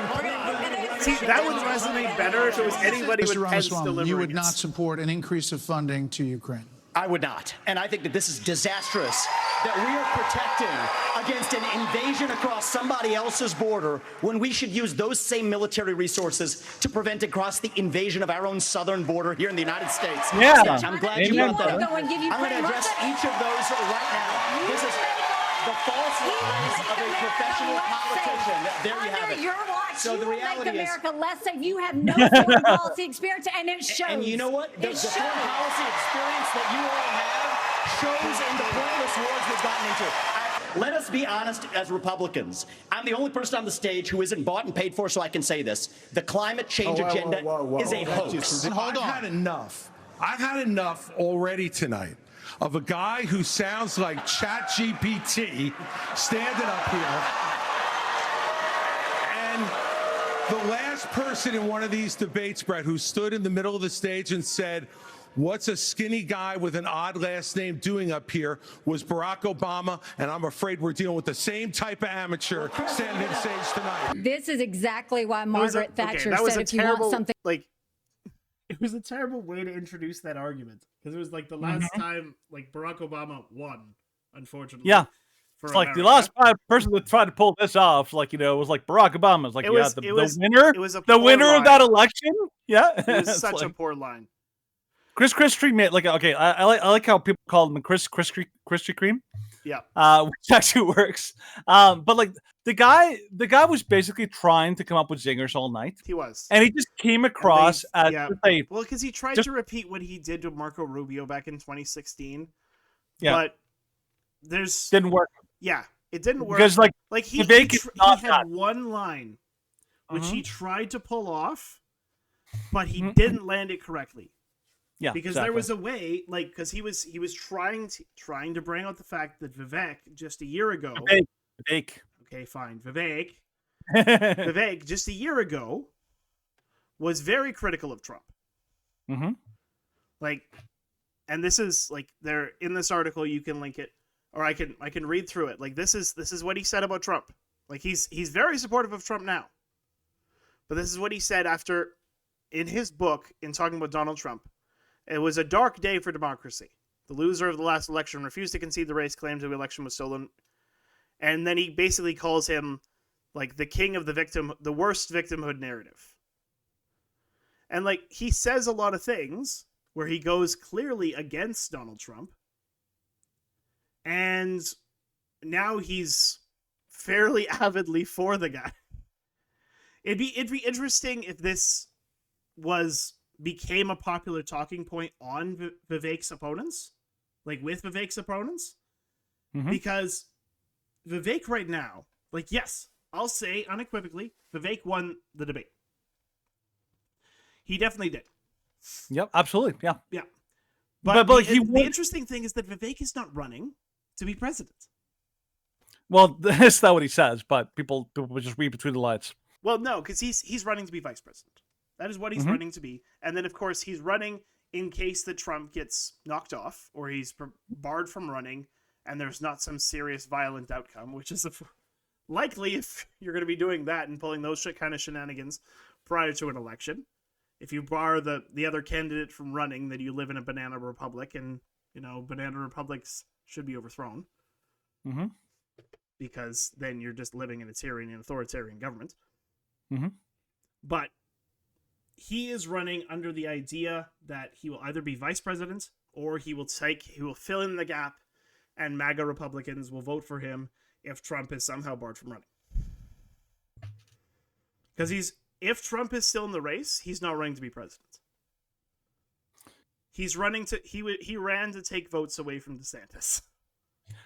Yeah, well, like I think like the way I looked at this debate, so the big question was, what's the point of the debate? Because in the past, Republican debates were about who's going to be the nominee, right? That was always the question.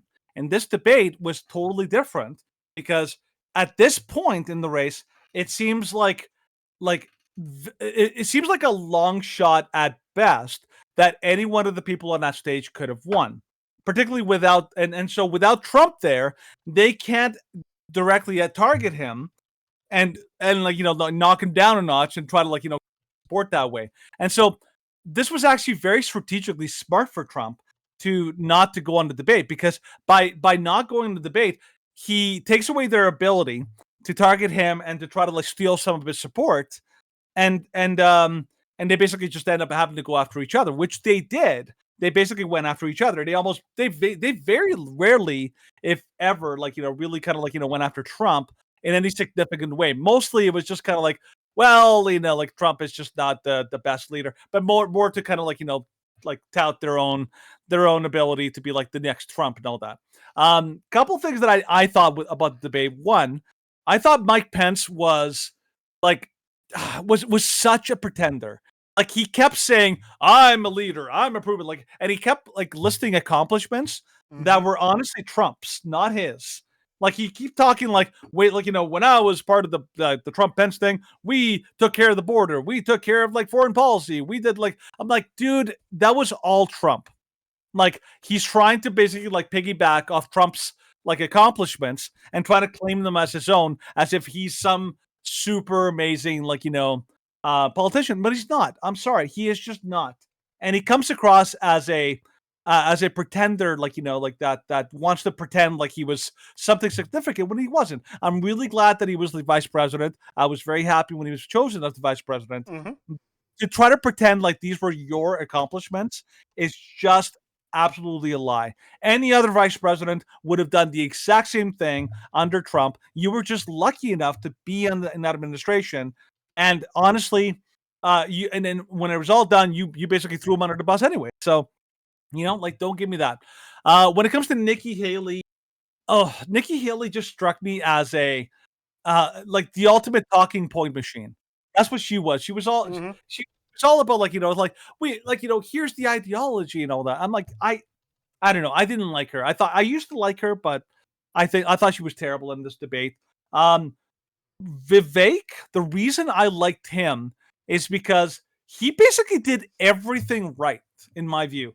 He interrupted people to kind of assert himself as dominant. He responded to people in a very effective way, in a way that wasn't confrontational, but was kind of more brushing it off in a humorous way. I thought he did a fantastic job. A lot of his I like how he really set himself apart from all of the other candidates, right? When they asked him, what do you think about climate change? Do you remember what he said, Stephen? He basically called it a hoax. I'm like, wow, an actual candidate actually has the balls to say that it's a hoax and not not to use the same same tropes. They're oh well, we want to protect the planet. We have to make sure to take care of people. I'm like, give me a break. It's a very simple thing. It's a hoax. Good on him for saying that. The one thing I really like that Vivek said is he said that he's not bought and paid for. And oh my goodness, did that ever trigger everyone else on the stage? Which I was like, oh, this is good. And they all wanted to talk about it. But he actually said it for a good reason. He, for the most part, he's put his own money into this campaign. Everyone else is 100% reliant on their donors to be able to maintain their campaign. So they're beholden to their donors and to the support of their donors. And so he's got a point. And the fact that he was so completely at odds with the usual, with the mindset of everyone else on a stage, was a great way of reinforcing the fact that he is not like them, that he has a completely different way of looking at things. And I'm like that. So I think he did a fantastic job in that sense. I don't know anybody else Ron DeSantis. I will say his answers were good. Oh yeah, but they were not great. I think that's the best. They weren't delivered as emphatically. Yeah. Yeah, he's definitely improved, though. I will say this. Oh yeah.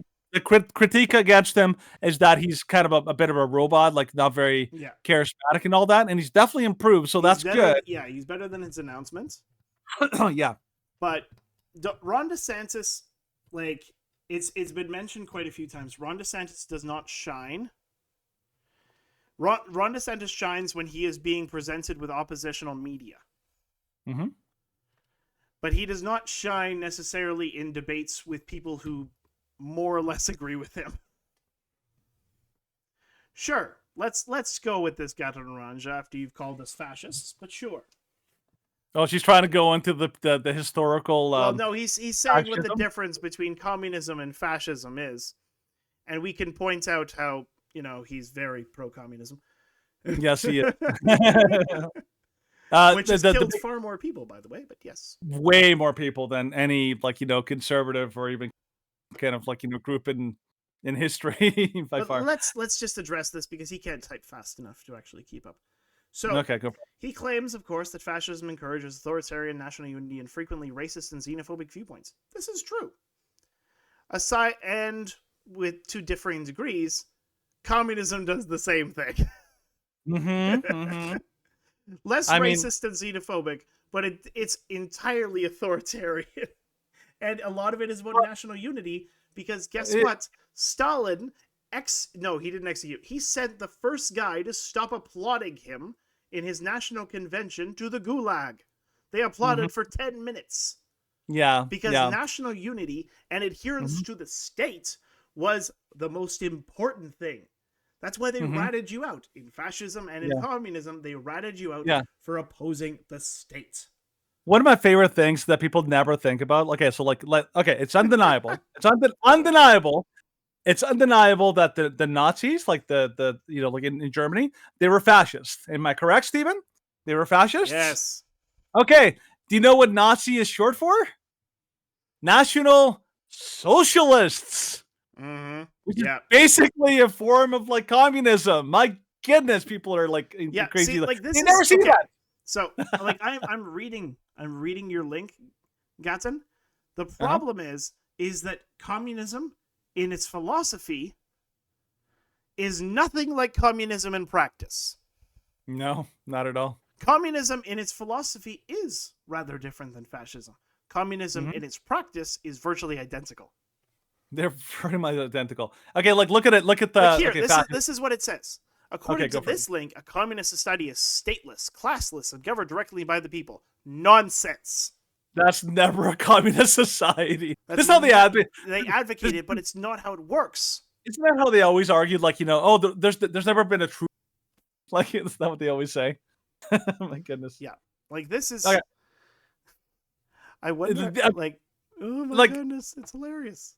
It's obviously a very partisan, no, okay. Article. So yes, what you're saying is true. There's never existed a communist society in practice because it's impossible. So what you get is or at least you don't get it in its philosophical form because you, as a communist, because the way you're advocating is as a communist, you are completely oblivious to the fact that human nature is wrong. We are inherently evil. Yeah. The problem with communism is they assume that people are benevolent. People are inherently good, which is not benevolent. It doesn't exist.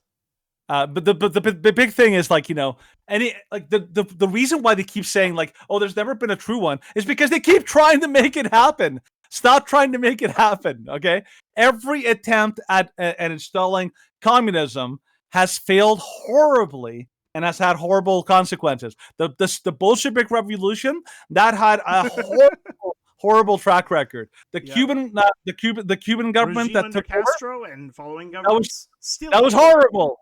And the one in Venezuela, that was evil. Left. The one in Cambodia, that one was evil. Every place that has been tried, it is horrible. And they just let's try it again. Let's try it one more time. We'll get it right this time. It's so funny, that people believe that this is the benevolent system and all that. Okay, I will identify why. And it was described very simply by just a simple individual, not a simple individual, but a simple description by an individual by the name of Dinesh D'Souza. Left and right can easily be described on a very simple guideline. You don't have the square, you have a line. You have more government control and less government control. On bigger right, government, smaller yes, government. Bigger government and smaller government, which is why the conservatives usually push for smaller government, and why the left usually pushes for bigger government. This has been true universally since at least the 50s in how we've described right and left. Yep. Now, we might have described right and left differently. Communism is, of Communism course, is far left. left, obviously. It's far left. It's Far obviously left. far left. Both are far left. Easy. It's basically government owns There owns is a everything. reason that libertarianism and libertarianism is a far-right ideology. We can all agree on that. That's easy. Because they reject 98% of government power. Trying to claim that libertarianism and fascism are on the same ideological side of the spectrum is ridiculous. We're not making up terms. We're simply saying that by any rational degree, saying that these two ideologies line up is nonsensical. We should all be able to agree on that. No, we're not talking about dictionary definitions here. No. There isn't one universally accepted definition of left and right. We're talking about the modern perspective of left and right is that left is more government power, right is less. Yeah. So right is anarchy. I know what Gata Durango is trying to get at. Like that there's different philosophies about what left and right means. And it's a little bit more complicated than that. The problem is that you have to we're talking about a historical political movement, okay? So you try to go to the dictionary, you always have to remember a lot of because the way that the left, and when I talk about the left, I'm talking about the left-wing ideologues, the Marxist ideologues that are pushing for a lot of these changes and are advocating for communism. A lot of them are actually changing definitions in real time in dictionaries, so you have to be careful. Okay, a lot of dictionaries are trying to play this game. So you have to be careful because they have a vested interest. It's kind of like people who say Wikipedia is a great source of knowledge. Wikipedia is ridiculously left wing. So don't rely on Wikipedia. But if we're talking about definitions, Webster's is a great example. Webster's changed the definition of female to appear. Webster's changed the definition of female to be more woke. They're ideological. Webster's is going to change the definition of female to be more woke, they can't be trusted. For example, Cambridge did the same thing. Dictionary.com did the same thing. Yes, when you change the definition of words to suit your ideological preference, then you are an ideologue. Yeah, because they're trying that this is how the left, particularly the Marxist left, this is how they tried this. They use language as a weapon. They weaponize language by changing the meaning of words over time in order to try to convince people that something is what it historically has never been. Okay, this is why you saw that in real time during the confirmation hearings of Amy Coney Barrett, and I think Stephen remembers this. They tried one of the senators. Hirono from Hawaii tried to accuse Amy Coney Barrett of being a bigot for using the word at some point in one of her writings, sexual orientation, and she's like, that is homophobic. And she's like, what are you talking about? That's not homophobic. And she's like, yes, it is. And then the very next day, the dictionary changed the definition of sexual orientation to be a homophobic term. You saw it in real time. It was incredible to see that. Now, we're not saying that the dictionary is useless or whatever. No. We're saying that it has to be using that as I win the argument. I win the argument is you have. Now, I know it's easy, but there's far more to it than just saying the dictionary is the final word. And I'm no, I'm not gonna I said, the dictionary definition on everything. There has to be more conversation. Now, with fascism, historically, I Stephen knows, I went to university and I have a history degree. I studied I took about a dozen different courses on World War II history, 20th century history. I studied the Nazis. I studied the Italian fascists. I studied the Franco, like the Spanish, governments and all that. I studied all this kind of stuff. I studied political ideology. I know how they've tried to like completely and totally conflate and tried to turn fascism into a buzzword to try to make it right wing. It's been a political agenda for a very long time. But anybody who actually goes back and has studied fascism historically knows that it's a left wing political ideology orchestrated by Albert Gentile. What's his name? If you actually read the actual article, the actual publication that he made, he borrowed a lot of his ideologies from communism, from Karl Marx, and a lot of the governments that were in charge, including the Nazi governments, the Italian governments. What are the policies that they advocated? One, they hate free speech. That is one thing. What is one thing that the left hates more than anything else? They hate free speech. That's why they like censorship. Go figure. A left wing group here in the Democrats are aligned with the Nazis in that they hate free speech. What else do they not like? They don't like individual freedoms. They like they like power over individual rights or group rights and all that. What's something that the fascists in Nazi Germany and in Italy also that didn't like? They didn't like individual rights. They liked collective rights and they fought for them. What are some the other policies? They hate guns. Nazis, Italians, they hated guns. They banned guns everywhere for anybody who was not appropriate or something like that. Guess what the Democrats don't like? They don't like guns. I mean, if you go down the list of the actual policies that the Nazis and the Italians advocated and fought for, they are not in any way comparable to any of the policies or the ethics or the principles that are conservative. And people say conservatives are basically like the Nazis. And they're nothing like them. They're not even close. The Nazis were not, they were not about parental rights. They hated parental rights. Hence why they had the Hitler Youth. That was an indoctrination, arm of the government, because parents did not have the right to educate their kids. That fell on the government. I mean, it's incredible to me that people believe that the Nazis and the Italian fascists under Mussolini, that they were conservative. They were right wing. Oh my gosh.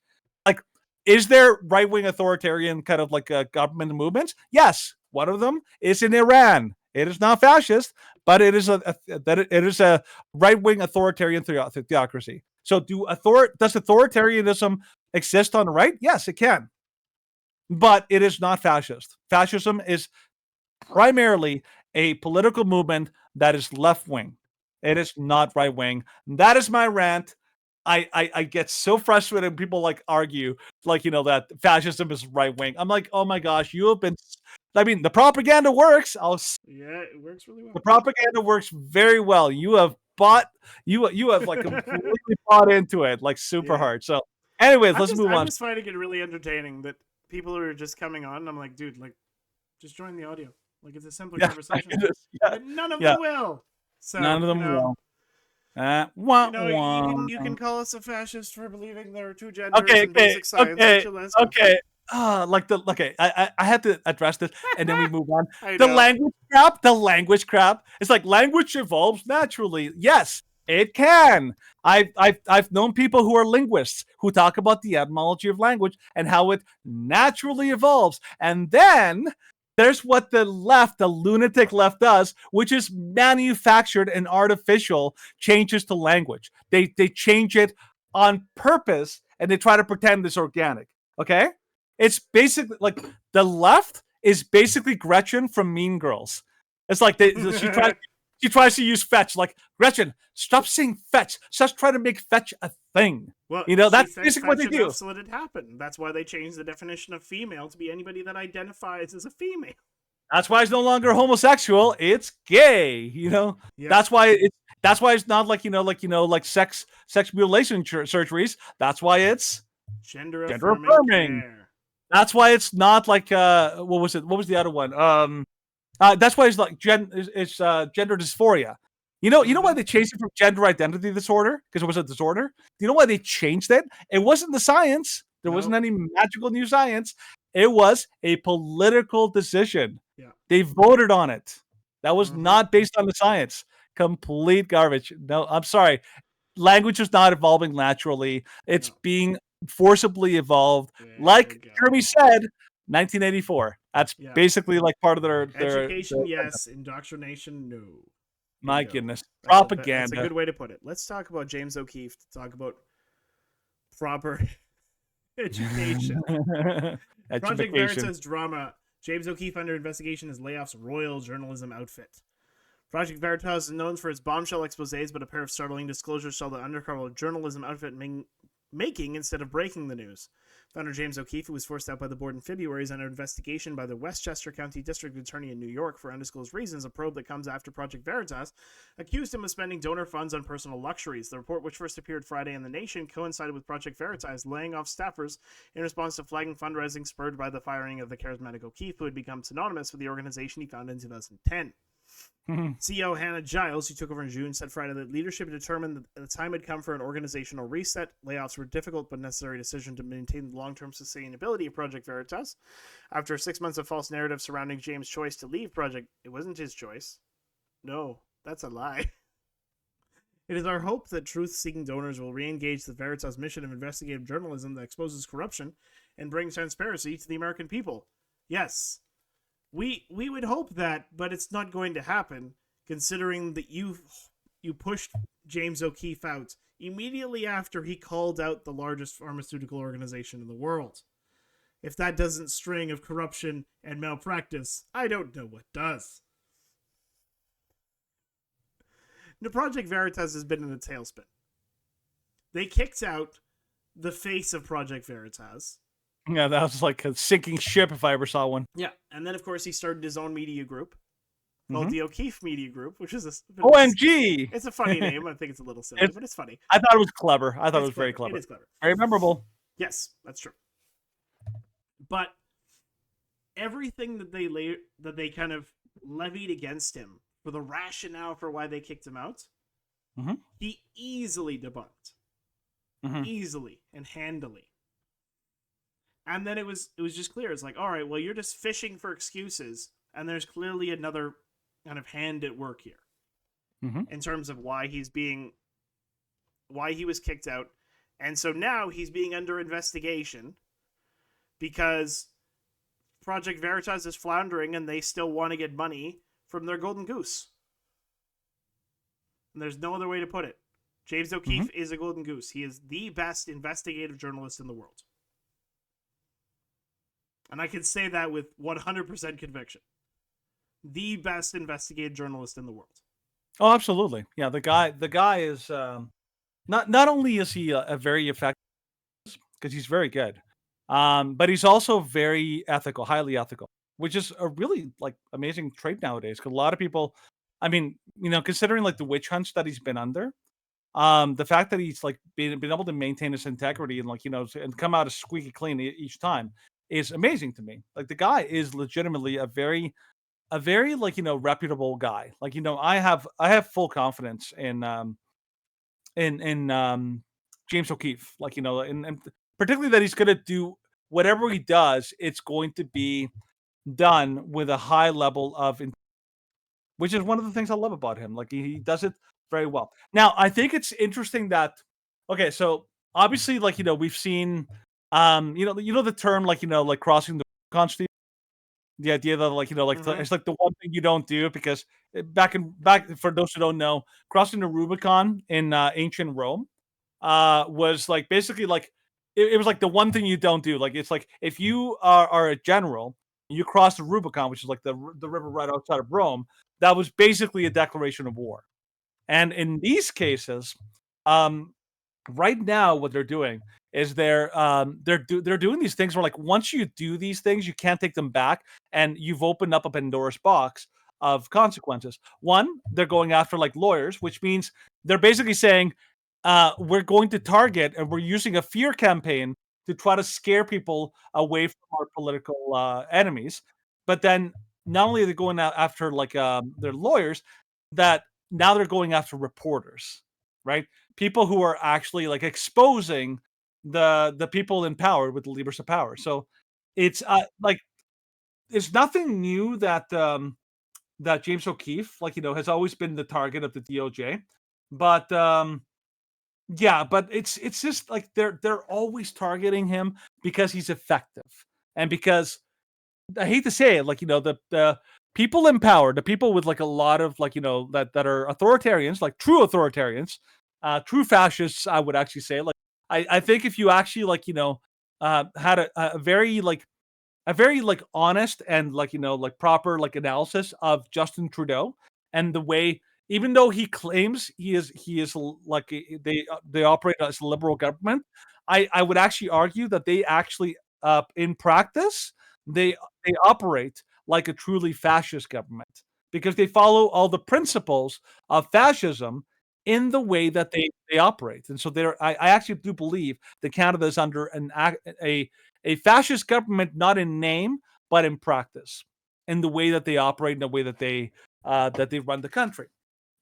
So I think like for James O'Keefe, like he's always going to be like like a political target that they're always going to use lawfare against. So yeah, all the best to him. By the way, Stephen, did you hear that Project Veritas completely and totally laid off like most of his staff? Mm-hmm.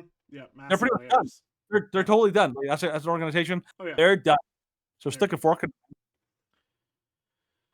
Yeah, I'm finding this interesting. I would like to know where Collusion thinks we live. Because this is honestly an odd question. I've never had someone who actually claims that we don't believe that we live on Earth. What? Who thinks that? Well, that's what he said. Okay. He said, let me put it really simple. His first question: we assume we live on Earth because you read in a book somewhere. There's no proof that we live on Earth. It's just something you repeat because it's been fed your whole life.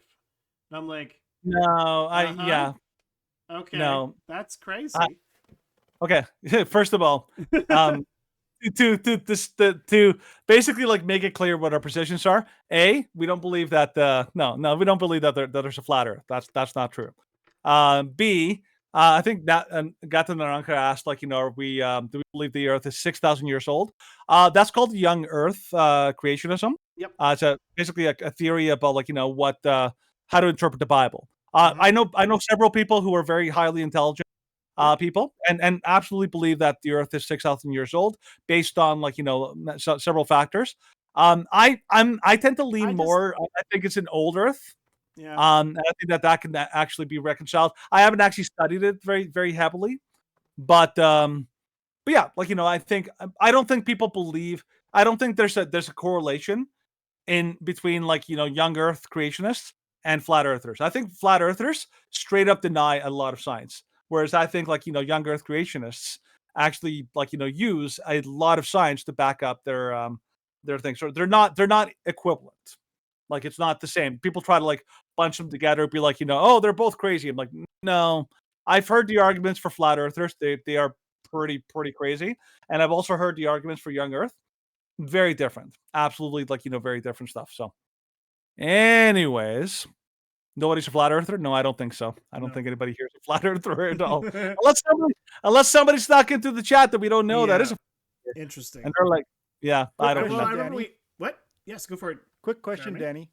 Danny. The old age Earth theory, is that like the Earth was created old, or is that like something different? I think generally the idea of the Hey, he said Dan the question for Danny, not for Steven. You're trying to like quickly, take my Jeremy, say thunder it's for me. No, never. So like, sorry, Jeremy, can you repeat the question? Because Stephen so rudely like hijacked it. Oh, yeah, no worries. I'm not familiar with the old Earth theory. Like I know young Earth is based off of genealogical calculations. Yes. So it is. Yeah. For them to defend an old Earth theory, it's kind of like the Earth was created old. Is that the idea, or the basic? So from what I've how they solve that problem is that old Earth doesn't believe that man was created at the same time as the Earth was created. So if you look at a timeline historically in the timeline of Earth, you look at, like, okay, let's say that Earth was created, but there was a very long period before man was created. So there was like a long gap before like mankind himself was created. So like when they talk about the Garden of Eden and man, that absolutely was an actual creation event by God, but it wasn't it didn't coincide with the creation of the Earth. I think that's where young Earth creationists like have a tough time, like be like, wait, well, how do they explain that? I'm like, well, no, it's not that difficult. It's like Earth was created first. God took the time to actually form the Earth, and then man was was a separate creation event, and they were placed into the Garden of Eden. That's how I think that's how they resolve the question of like like mankind. A true old Earth creationist, like somebody like the people in the Discovery Institute, as well as Ken Ham and some of the other ones. They don't argue that they definitely do not support the idea of evolution having any factor at all in the creation of mankind or like our creatures. They believe that it was all a creation event, but they just disagree about the timeline. I think that's basically what it comes down to. Okay, follow-up question. Sure. That would be different than believing that each day was 1,000 years. Yeah. So the main thing here is like that. Okay, so I saw a debate between what's his name, the guy from one of the most prominent old Earth guys, and Ken Hoban, I think it was. And yeah, the guy actually made some really good points. He basically said that the definition of day in the Bible, and they went through a ton of different places from the Bible to basically demonstrate this, that the definition of day is not concrete. It's not like only can mean one thing. It's obviously something that can mean a lot of different things. And one of the problems that, like, one of the arguments against the young Earth creation approach is that they believe that the only appropriate and the only intellectually honest application of day is it has to be when they say literal, they mean like the most simple meaning, which is it was a 24-hour period of time. Okay. Now, is that plausible? Absolutely. I think it's absolutely possible. Is it plausible that day doesn't mean an exact 24-hour period? I think that's also very plausible because I don't think that the author of Genesis, like was most likely Moses, meant it as like I think that people think that he wrote it as a science book when it wasn't. I think it was obviously like it had themes that he was trying to portray. The question is like, did he mean to make to imply that it was only 24-hour period? I don't think that's absolutely like, necessary. I think that there's definitely the possibility that it could be that a day could be much longer period than 24 hours. You haven't seen the documentary Messiah 2030, have you? I have not. What is it about? So what they do is they take the creation story and kind of apply it to world history and how in the story there's the verse that 1,000 years is like a day and a day is like 1,000 years. Eyes. Yeah. So they kind of apply the creation story to being a telling of the history of the world, which is it's an interesting thing. They make some good arguments, they make some bad arguments. Yeah. Anyway, that's off the point. But thank you for describing that. Yeah, you're welcome. Yeah. All right, so let's continue on. Kind of switching to an entirely different topic. Let's talk about the oppression of the Canadian government on Jordan Peterson. Oh, this is gonna be good. Yeah, just truly awful. Talking about socialism. Yeah, talking about socialism in practice. Excuse me.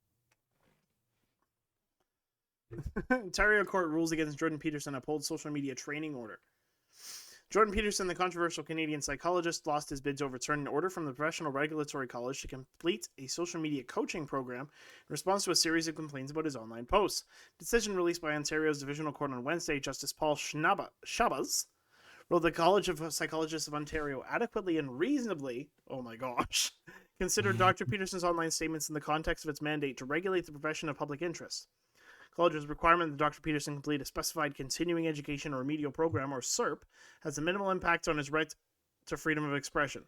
Mm-hmm. It only has a minimal impact on his right to freedom of expression, but has a maximal impact on whether he has his position. Mm-hmm. and strikes the right legal balance between upholding his rights as well as the professional standards of the regulatory body, Justice Shabazz wrote. Dr. Peterson is at the court to review his college's decision made last November requiring him to complete the education program, citing his right to free expression and the fact his online comments didn't pertain to the profession of psychology. Failure to complete the education program could escalate the issue to fit the college's disciplinary committee. It's possible that Dr. Peterson could lose his license.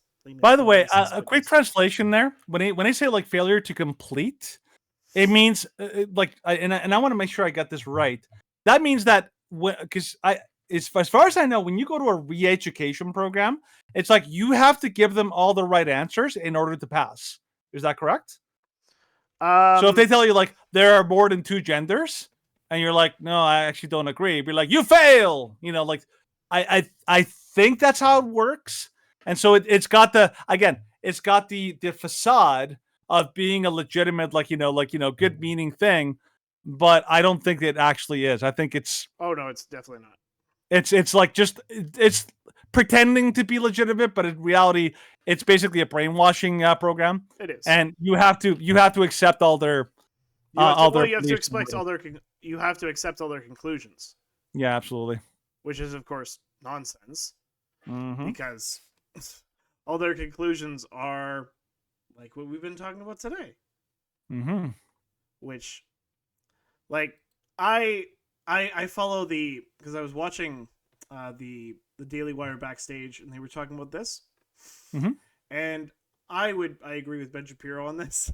Ben Shapiro says I would pay to take the bar exam in Canada to listen in on that discussion.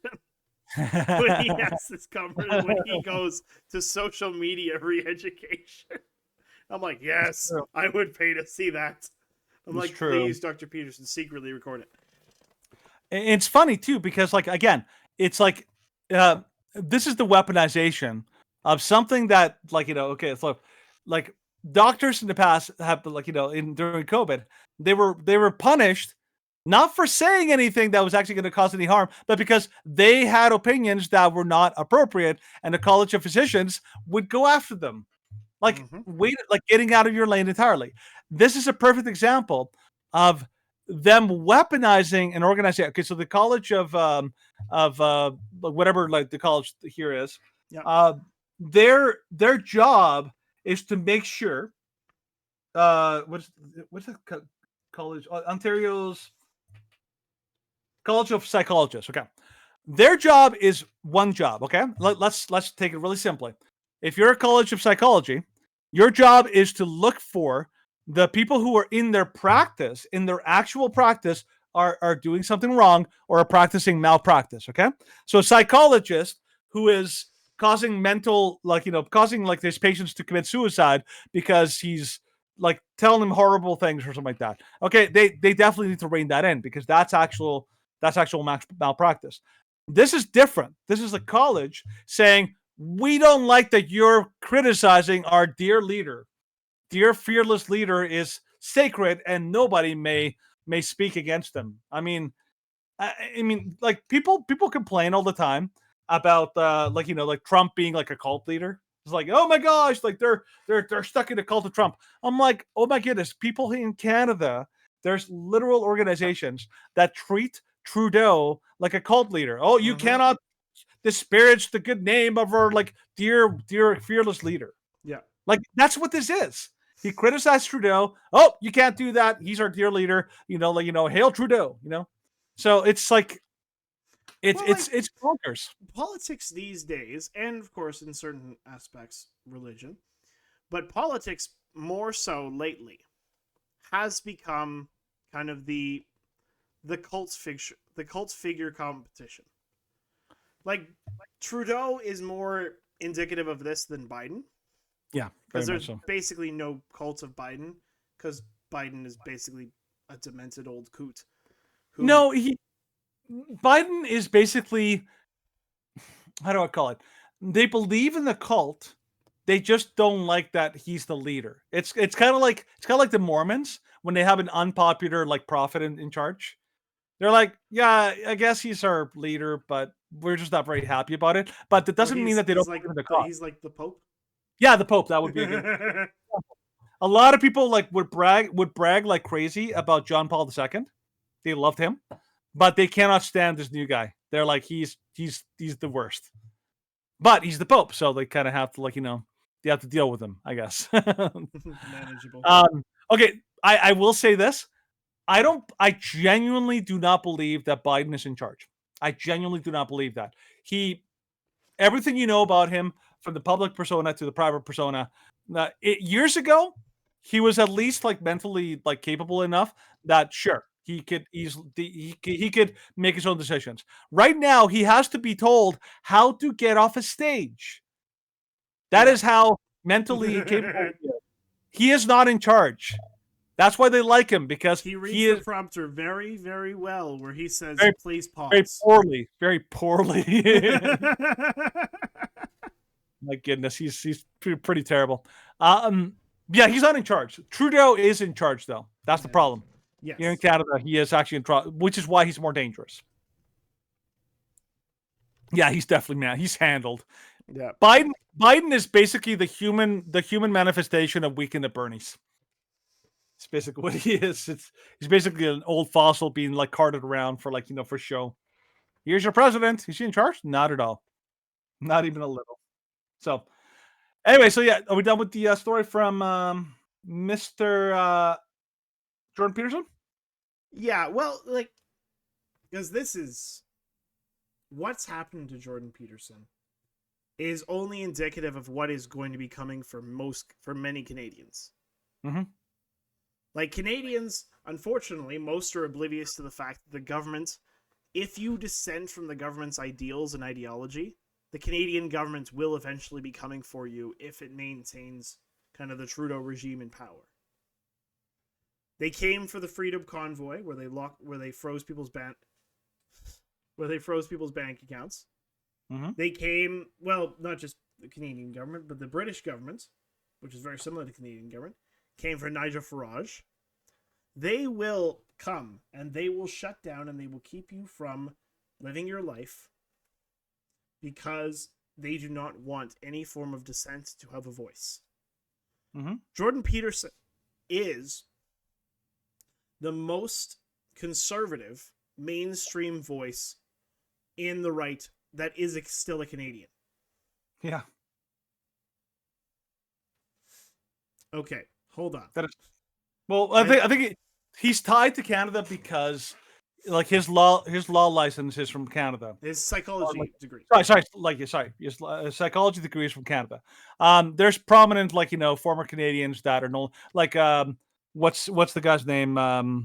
Beaver Fry. Beaver Fry is a Canadian, but he's now living in the States and is doing most of his show from the States. Steven Crowder, former Canadian, but he's pretty much entirely American now.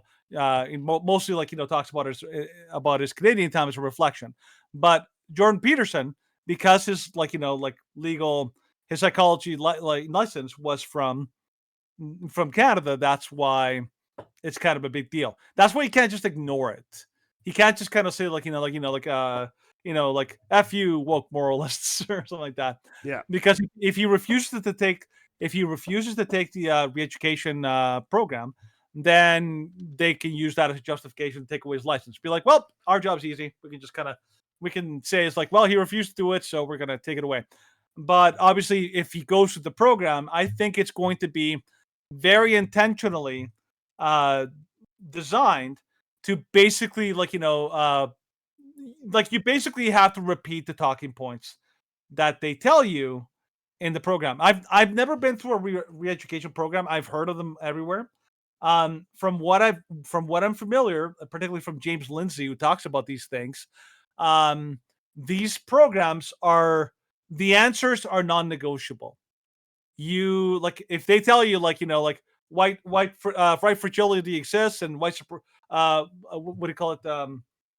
White supremacy is the greatest threat, and there's what black people can't be racist. If you disagree with these points, they'll be like, well, you failed, and you have to do it over again, or you're going to face some kind of punishment or something like that. They're not meant to be actually educational. They're meant to be they're indoctrination. Anytime you cannot question the beliefs or the ideas being thought, they're basically indoctrination programs.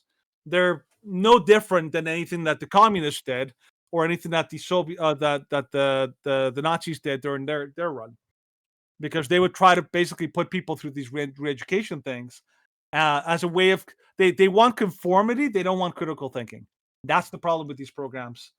And yeah, it's getting bad. Like, my nephew actually doesn't want to go to medical school because he knows that medical schools are hyper leftist and incredibly like hostile towards conservatives. And he's not, I wouldn't say he's as conservative as I am, but he's more he's kind of like even someone like even those we know Mhm.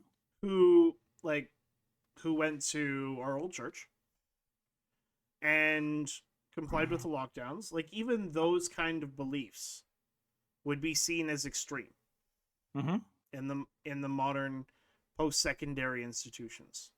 And that's off the rails. Like, I was watching this video from a few days ago, and they were asking people at the University of Kentucky what the biggest problem in America is. They're like, racism, sexism, white men. And they're like, this is a conservative college? Really? Yeah. It's getting hard out there to find anything even conservative. University here in Calgary. University here in Calgary has a massive pride staircase. And yeah, I dare say quite a few people find that offensive, but it is a liberal college. Yeah, this is why I actually believe that the rainbow flag, people think it's like a symbol of pride. Like, no, it's basic. Like, if you know how a flag works, when you take enemy territory, what's the number one thing you do to declare that that's your territory now? When you take back enemy territory? So if you're in a battle, and you take over a new territory that wasn't yours before, what do you do with that? You put your flag up. Put your flag on it, and you claim that's it's what. yours. If you remember, like the most famous picture from World War II in the Pacific War, it was like the picture of those soldiers putting the American flag on Iwo Jima. Why? Because it's a declaration that we have captured this land and we are now in control and we own this land, or it's under our control, essentially, right? That's what the flag means.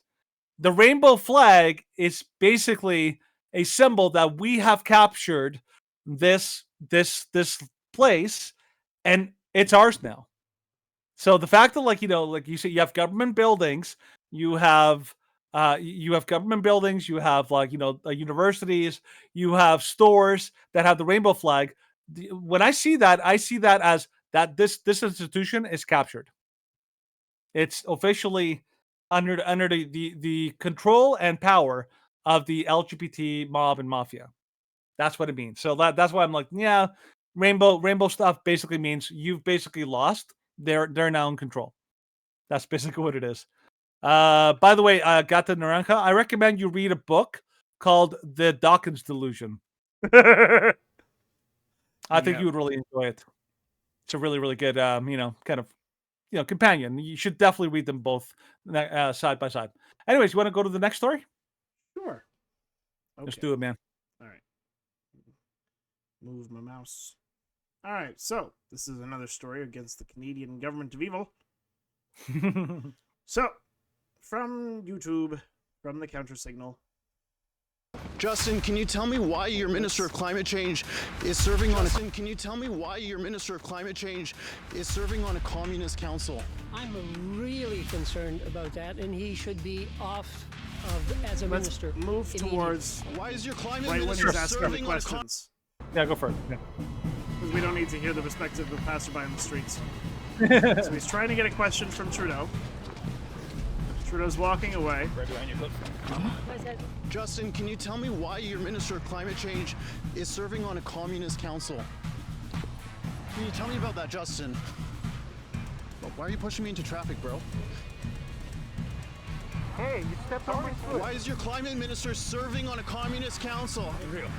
Watch out. Go. Justin. Don't touch me. Justin. Don't cross that line. Don't cross that line. Yeah. Don't cross that line. You can't do that. You Arbitrary can't do line. that. Arbitrary line. Yeah, they just kind of invisible line. This is officially a barrier, you know. Like, this is how media that opposes the Canadian government is treated. Yeah. You're basically just told, nope, you can't ask questions, and then we're gonna manhandle you and roughhouse you if you disagree with us. The Canadian government basically, and particularly Justin Trudeau demonstrates every day that he acts like a fascist, like, you know, dictator, because he like, if you look like any like, you know, like any dictatorship across the world, from like Cuba to like, you know, Venezuela to you know, like, you know, like even communist China, the one thing you're not allowed to do, you're not allowed to question the people in charge, and they will do everything that they can to basically, like, you know, to basically like silence any news media. Now the problem is Trudeau, over the last couple of years, Trudeau has been losing a lot of court battles. Okay, so the last two what do you call it, leaders debates, I think it was. Yeah. The first time, the Justin regime, basically, they came up with like a totally BS, like, you know, like rule that basically, like, you know, that basically made it so that True North and Rebel News, which are two legitimate news organizations in Canada, that they were not allowed to enter into the leaders debate and ask them questions. They went to court and sought an emergency injunction that basically, like, you know, said, like, you can't kick us out. And the court, amazingly enough, they basically sided with them. They're like, yeah, you're right, you can't do that. And so Justin was forced to reluctantly have to take questions from these media organizations. You can tell the way that he responded was like a petulant child. He either ignored their questions or would say, like, you know, I don't answer questions from, like, you know, like you know, like illegitimate, like, you know, news sources or whatever, right? Or he would he would show them like some insane hostility. He did this twice. He did this again in the next election, next leadership debate. He tried to pull the same crap, say like, oh, they can't come, and again they fought the injunction and they got it. So, and in the last couple of years, you can tell he cannot legally, like, because Canada has a constitution. So thankfully, Canada has some checks and balances that make it so that he cannot unilaterally just ban and censor his like, you know, reporters. But he has done everything in his power to try to make it virtually impossible for any news media that is not captured, that is not controlled, and basically like and basically controlled and managed by the government, that they can't ask questions. This is why whenever you see Justin Trudeau in any kind of, like, you know, public question period, he's always asked, like, you know, super softball questions. And this is why nobody in the Liberal Party will ever answer a question from a news source that they consider to be, like, you know, like, well, you're like, you know, illegitimate, you know, like, you know, we only answer questions from the real sources, i.e. the ones that we bought. Canada's really bad for that. If anybody's not from Canada, if you think the American media is bad, the Canadian media is 10 times worse, because here it is undeniable that they have been bought, because the Trudeau government literally pays all these media organizations to play nice. Like, it's pretty crazy. Like, that we live in a country where the media is completely and totally suspect, like conflict of interest across the board. My goodness, it's bonkers here in Canada. But Steve, what do you think about, like, you know, Cian Bexley and the Counter Signal? Oh no, like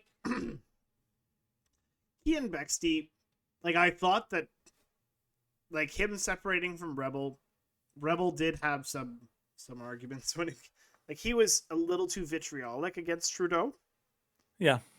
And, like, Rebel News is more, like, they're less aggressive with it. Mm-hmm. Because the Rebel wants to be kind of taken as the serious opposition to the mainstream news here in Canada, which I think we can all dare say that they're doing. They're far better than most news that can be seen or provided here in Canada. The Counter Signal is usually their video, like their articles and their video are great. I don't have an issue with them. Mhm. They do need to kind of continue to work on their mainstream how should I say this? Kian needs to make sure that he's relatable to the public. Yeah, he's kind of a robot in a Yes. sense. He reminds me actually of like I don't know if he is, but the mannerisms of people who are Asperger's, like he's kind of like that, where he's very much a like he knows his goal, but he maybe doesn't seem to have like a lot of very like like he's not very he's a good reporter. That's what makes him a good reporter actually. That he's just like he asks like tough questions, but he doesn't have the same charisma as Ezra Labat from like Rebel News, or even Andrew Lawden from True North. They have a lot of charisma, which one of the things that make them very very very like popular and likable and all that. The Counter Signal though, like they've done some really good investigative reporting actually. I think that weren't they one of the ones that did like some of the excavations at one of the residential schools? They actually did a report on that, and they broke that story. I think it was, if I remember correctly. So I think my thing is like I prefer having more like really good like reporters than less, because right now we have a very very sad lack of like good reporting in Canada, and like the amount of like conservative like media reporting that exists, I think you can count it in one hand. Like that's how small it is. There's very very few conservative media sites, like true conservative media sites, not like the ones that are bought and sold by Justin Trudeau and his little goon squad. He's just kind of crazy. Mm-hmm. All right. Let's quickly talk briefly about this last story from Postmillennial. Then we can sort of open the floor a little bit for questions. Yeah. Questions before we kind of end up at around the 3-hour range. Riley Gaines blasts Trudeau's radical disdain for women after Canadian man takes top prize in women's powerlifting championship. Riley Gaines, a staunch critic of women being forced to compete in sports against biological men, slammed Justin Trudeau Tuesday after trans weightlifter Anne Andres set a Canadian, possibly a world record at the Canadian Powerlifting Union's 2023 Western Canadian Championship in Brandon, Manitoba. Justin Trudeau's radical disdain for women, in reality, in effect, Gaines posted on X, the social media platform formerly known as Twitter. So, how long is this video? Breaking news! There is a new Canadian national record holder in women's powerlifting. The only problem is, it wasn't set by a woman. Trans-identified Anne Andres competed at the 2023 Western Canadian Championships yesterday. According to results, Andres' total powerlifting score was over 210 pounds more than the top-performing female in the same class.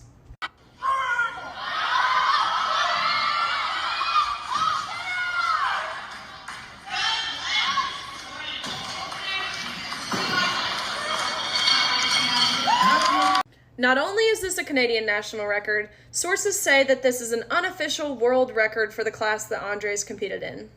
And as if his domination competing against the women wasn't enough, watch as he mocks female powerlifters. Why is women's bench so bad? I mean, not compared to me. We all know that I'm a tranny freak, so that doesn't count. And no, we're not talking about Mackenzie Lee. She's got little T-Rex arms and she's like 400 pounds of chest muscle, apparently. I mean, standard bench in powerlifting competition for women, I literally don't understand why it's so bad. Let's rephrase that. Women's bench might be bad to you because you are a male who's gone through male puberty with a male amount of testosterone. Being a woman or a female athlete doesn't mean we're inferior or not capable of accomplishing incredible things, but it means we're different to men. And that's exactly why the women's sporting category was ever even created. And we deserve to be recognized and celebrated based off of those physical ceilings and our own uniqueness. Andre's record is a mediocre lift by a mediocre male power lifter because the Canadian Powerlifting Union is discriminating against female athletes. Yeah, absolutely. It's not wrong. Not wrong. Not at all. Do you, Stephen, are you... I don't know where to find it, like, because obviously, like, DuckDuckGo and Google searches are incredibly difficult because they're Yeah. like left wing. But okay, so do you remember like way back there was a website created where it compares women athletes and their records versus like youth, like like youth boys athlete like records as a way of demonstrating how women's records are nowhere near the same level or caliber as like like underage boys. I remember there was a website that was created for that. I don't know where to find it or what to search for it, but Yeah, I don't know. it's No, you're on not the familiar. No, it's not in my head. All right. This is the same guy. Correct me if I'm wrong, Stephen. Isn't this the same guy who, like, he set a record, and there was like a guy in Calgary, like a coach, like a powerlifting coach, who basically decided to identify as a woman on the same day, and just to break his record. Maybe. I think that's the one. So what is this guy's name? This guy's name is And Andres. And and Andres. Just gonna find his name.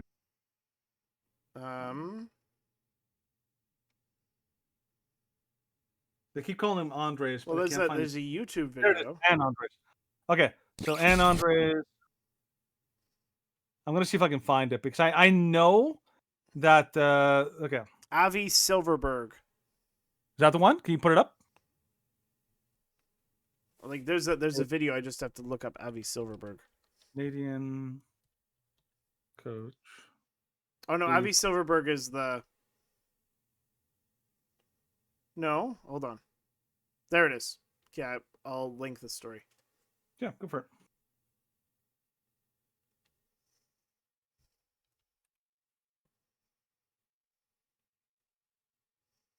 All right. Yeah, because I'm looking at it Male right now. powerlifter enters women's event, breaks record. Bearded pro powerlifter entered a women's competition in Canada and smashed a record held by a trans lifter who was watching. Avi Silverberg, the head coach for Team Canada Powerlifting for more than 10 years, entered Saturday's Heroes Classic. After identifying as a female, a video shared by athlete activist group The Independent Council on Women's Sports shows him walking up to the platform, still fully bearded and wearing a regular men's singlet. He then casually bench pressed nearly 370 pounds, beating the current women's Alberta record by almost 100 pounds. Yeah, I'm pretty sure that record was held by Ann Andres. That's right. It was held by Ann Andres. Silverberg while volunteering at the event.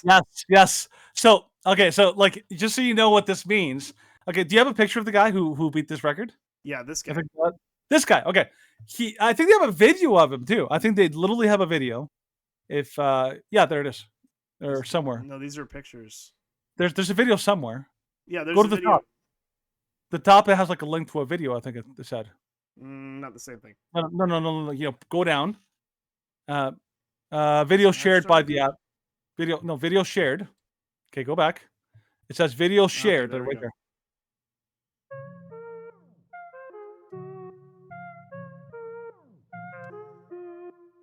Yeah, you can see him. So he goes in, gets ready.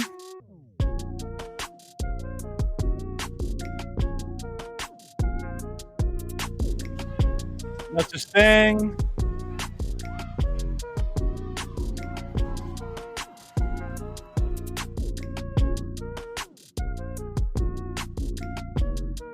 And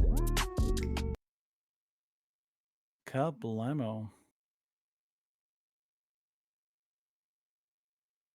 Barely an effort. It's like, yep. I think I taught one of my buddies, Mike. I think he can do that too. I think he could lift that much, or at one point he could definitely lift that much. I'm like, there are so many men who can beat that record. Yeah, including there he is, Ann Andres. Yep, there's that cheater. So here's what happened. Ann Andres was embarrassed by this weightlifting coach because he basically made it super obvious that how stupid the rules are. The rules are like you just have to identify as a woman and we'll let you compete in the female category. And he's like, "Oh, is that it?" And because he's pissed that this cheater is lifting in the women's category and literally stealing records from women, records and awards and accolades from women, And so he was like, nope, I think this is stupid. So he basically went and identified as a woman for like the time, just so he could bust the record, and then he just went back to being a man. Like he basically like exposed the entire system as a complete sham. But they just kept going on like normal, and Andres is still pretending like he is a legitimate female athlete when he is absolutely an absolute like cheater. Like this is the kind of thing that people never think about. It is that one of the unfortunate side effects of the people who are often in the trans, not just trans people, but trans activists, the people like this who are trans and they want to make sure that the whole world believes them and agrees with them. There's an inherent narcissism to it, and you can see it in the way he talks. He talks like he is not a likable person. Like he's like, oh, he's great because everyone has to applaud him because, of course, he's part of the tyranny of the minority. But this guy is like a legitimate cheater. We should actually be pissed at him. He's taking away awards and records that belong to women. Yep. And he's making a mockery of female sports. And of course, this never ever happens from females to men, because as we talked about before, like the amount of men that are winning awards in women's categories is the list is endless. Yeah. The amount of women that are winning male categories in any kind of physical, very physical, physical sports is so small you can count it on one hand. Here's how many women have won male competitions. Yeah. 0. No. So just addressing Gatsa points. So the difference between gender dysphoria and gender identity disorder is it's mostly semantic. The difference between the two, both of them are individuals that believe that they are born in a body that does not reflect their mental conditions. So gender dysphoria is someone that's content with it. Gender identity disorder is someone that's not. Gender identity disorder was in the DSM-4, and gender dysphoria is in DSM-5. They got rid of gender identity disorder because they didn't want to say that it was a disorder. Okay, here's a really simple way of that I've understood it. The difference between the two classifications is that they change the goal of what they're trying to treat. Okay, so in the old form, gender identity disorder, they wanted to treat the disparity. The disparity was the problem, and that's what they had to treat. The disparity between what they believed and what reality actually said. So in gender identity disorder, the problem was that your belief about, like, I'm a woman trapped in a man's body, that doesn't align with reality. And so the goal is, how can we get this person aligned back to reality? It's kind of like people who with schizophrenia. Okay, schizophrenia is like you believe something that isn't real is real, and we need to get you back into reality. Or anorexia is the same thing. What they did is they changed that to gender dysphoria, which basically says you feel distressed about but you believe that you're in a person born in the wrong body, and you feel distressed about that. The goal is to get rid of the distress, that bad feelings that you have. Not to reconcile, not to address the perception, but to address the bad feelings. And the reason they changed that is because if the goal is to get rid of the bad feelings, then we can now advocate for all of these, very, very highly experimental, totally dangerous interventions under the justification that we're trying to solve the bad feelings, which is how they advocate. What is the issue? The bad feelings, right? Whereas before, what is the issue? They believe that reality is clashing with their mental beliefs and all that. Hang on. Somebody just joined. No, that was Gata Donanja. Oh, so cool. I think he's just sorting out his mic issues. So just come let us know when you're good to go. No worries. And that's fine. Hey, what's up? Hey. Can you hear me? Yeah, we can hear you just fine. What's up, man? So actually, just kind of because the first time you've joined the Discord. So just some establishment questions. You live in the States? In California. In California. Oh, nice. Okay, so like northern or southern California? San Jose. San Jose. It has been. Have you been to San Jose, Danny? Never. I've been to San Diego, LA, and San Francisco, but never to San Jose. Yeah, I don't think I've been to San. Yeah, I've probably driven through San Jose. No, I haven't, but my parents did when I was like 10. They're a pretty good hockey team.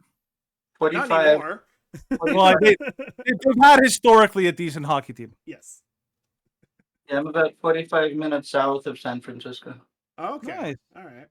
I know it's like it's like Oakland, San Jose, like they're all like in the same vicinity. Like yeah, it's like a triangle: San Francisco, Oakland, San Jose. Exactly. Yeah. Yeah. Because I remember, like, whenever I saw like sports teams, like, I knew that like the San Francisco area is just a big conglomeration of a lot of different cities. Generally like LA, San Diego, are pretty much the same vicinity. Yeah. It's kind of like the same kind of concept, right? Yeah, Washington looks at us as the ATM machine because we pay a lot of taxes. That is true. That is very true. We have high average pay because of a lot of biotech and high tech and that's true. A lot of investment, and so you're paying more than our fair share. That's for sure. No, that would be true. I know that from what I've heard, California being like I think one of the most populous states in the USA, but I think it's like San Francisco area and LA area are pretty much the hubs that pretty much control policy of the state. Is that correct? Yeah, I don't really follow local politics that much. I mean, the government is in Sacramento, but most of the votes are certainly coming from Southern California, LA area. That's the biggest metropolis. I mean, that's like crazy. I don't know how many votes, maybe 10 million or something like that. Yeah. And, the Northern California tends to be, in some way a little bit more conservative. That's what I heard. There's a little bit more money here and a little bit less farming. Farming is mostly in the Central and Southern California. And I mean, Orange County by LA is conservative, but the rest of it is all like I've heard that California has a lot of conservative districts, all throughout, but they're obviously out completely overpowered. They're completely overpowered by all the it's like British Columbia here in Canada, or like Ontario. Yes. Ontario has very, very, very conservative pockets all throughout the province, but primarily in rural, low-density areas. And like Toronto and Ottawa, and some other major cities are pretty much dictate policy for all of Ontario because they have the most people. Which it's unfortunate, but yeah. So you come from California. How did you hear about us? What was that like? Well, did you just okay, hold on. So do you know Steven? You have. I'm just gonna look back. So let's look at some history here. Looking at the history. The first time that you ever was June of this year. So yeah, there you go. I was here more than 3 months ago. Yeah. So I search for a politics channel. Sometimes I say things. Sometimes I don't say anything. Yeah. Usually smoking some weed. Sometimes drinking a beer. Well, yeah. The first comments you made were about weed. There you go. That was pretty awesome. Yeah, and talking about tech work. Yeah. Yeah, it works because I mean, I like to think the way that we run, our live stream podcast and all that. We try to run them a little bit I don't know if you're familiar with Timcast IRL and how they do their thing. Have you heard of? Have you heard of them or happen to see them? No. Okay, so basically what they do is they basically do conversations. Okay, they converse about politics, about the politics that's current, and they just have discussions about it. Right. So there's a lot of political shows that what they'll do is they're educational, or they're trying to provide you with all sorts of facts and data and all that kind of stuff. We opted primarily to do more of the conversational podcast, where we take stories, we talk about it, we discuss the relevance and the implications and whatever of the current situation. More as the goal is to try to point out, here's what the current situation is, here's what they're saying, here's and here's some things that are worth mentioning or worth pointing out about this kind of thing. Now the one thing for us is that we're Stephen and I are both very socially conservative, and I'd say fiscally conservative too. We believe in smaller government and low tax, less regulation and all that kind of stuff. But we also follow a very classical liberal approach, where we believe that the best way to arrive at solutions to whatever the current problems is to basically have conversations with everyone from every part. So this is why we actually feel that's why we have this open mic night. Like the last time we opened the open mic night, we had right at the end. It's actually probably about the same time in the video that you joined. We had a lady from Bristol in the UK join, and she had a very interesting. We had a very interesting 10-minute conversation with her before she had to get up because it was 4:30 a.m. I'm like, I admire your commitment for joining on to our conversation at 4:30 a.m., but I wouldn't do that. But this is what we've aspired to have for a while. So actually, just responding to the first time chat, Vikavallo, if you want to really learn how we feel about Trump turning himself in, join the Discord. Let's have a conversation about it. Let's join the open mic night. Can you send the link back on the chat again, Stephen? Always. Yeah. But so seeing as you jumped in, do you have a question that you want to maybe launch, because we're pretty much done most of the stories that we covered. Do you have a question that you the end of the show is always trying to give those who join the open mic night an opportunity to kind of say what they want to say. Yeah, so Gata Naranka, do you have a question that you maybe, or a topic? The first thing that we were chatting about that I have a question on is see, I don't want it to become, let's look this up in a dictionary and see what it means versus what you think it means. But it is about that. Let's go back to that. All right. Well, let's establish. Hold on, I'm not done talking yet. Let him finish, Stephen. This guy, I tell you.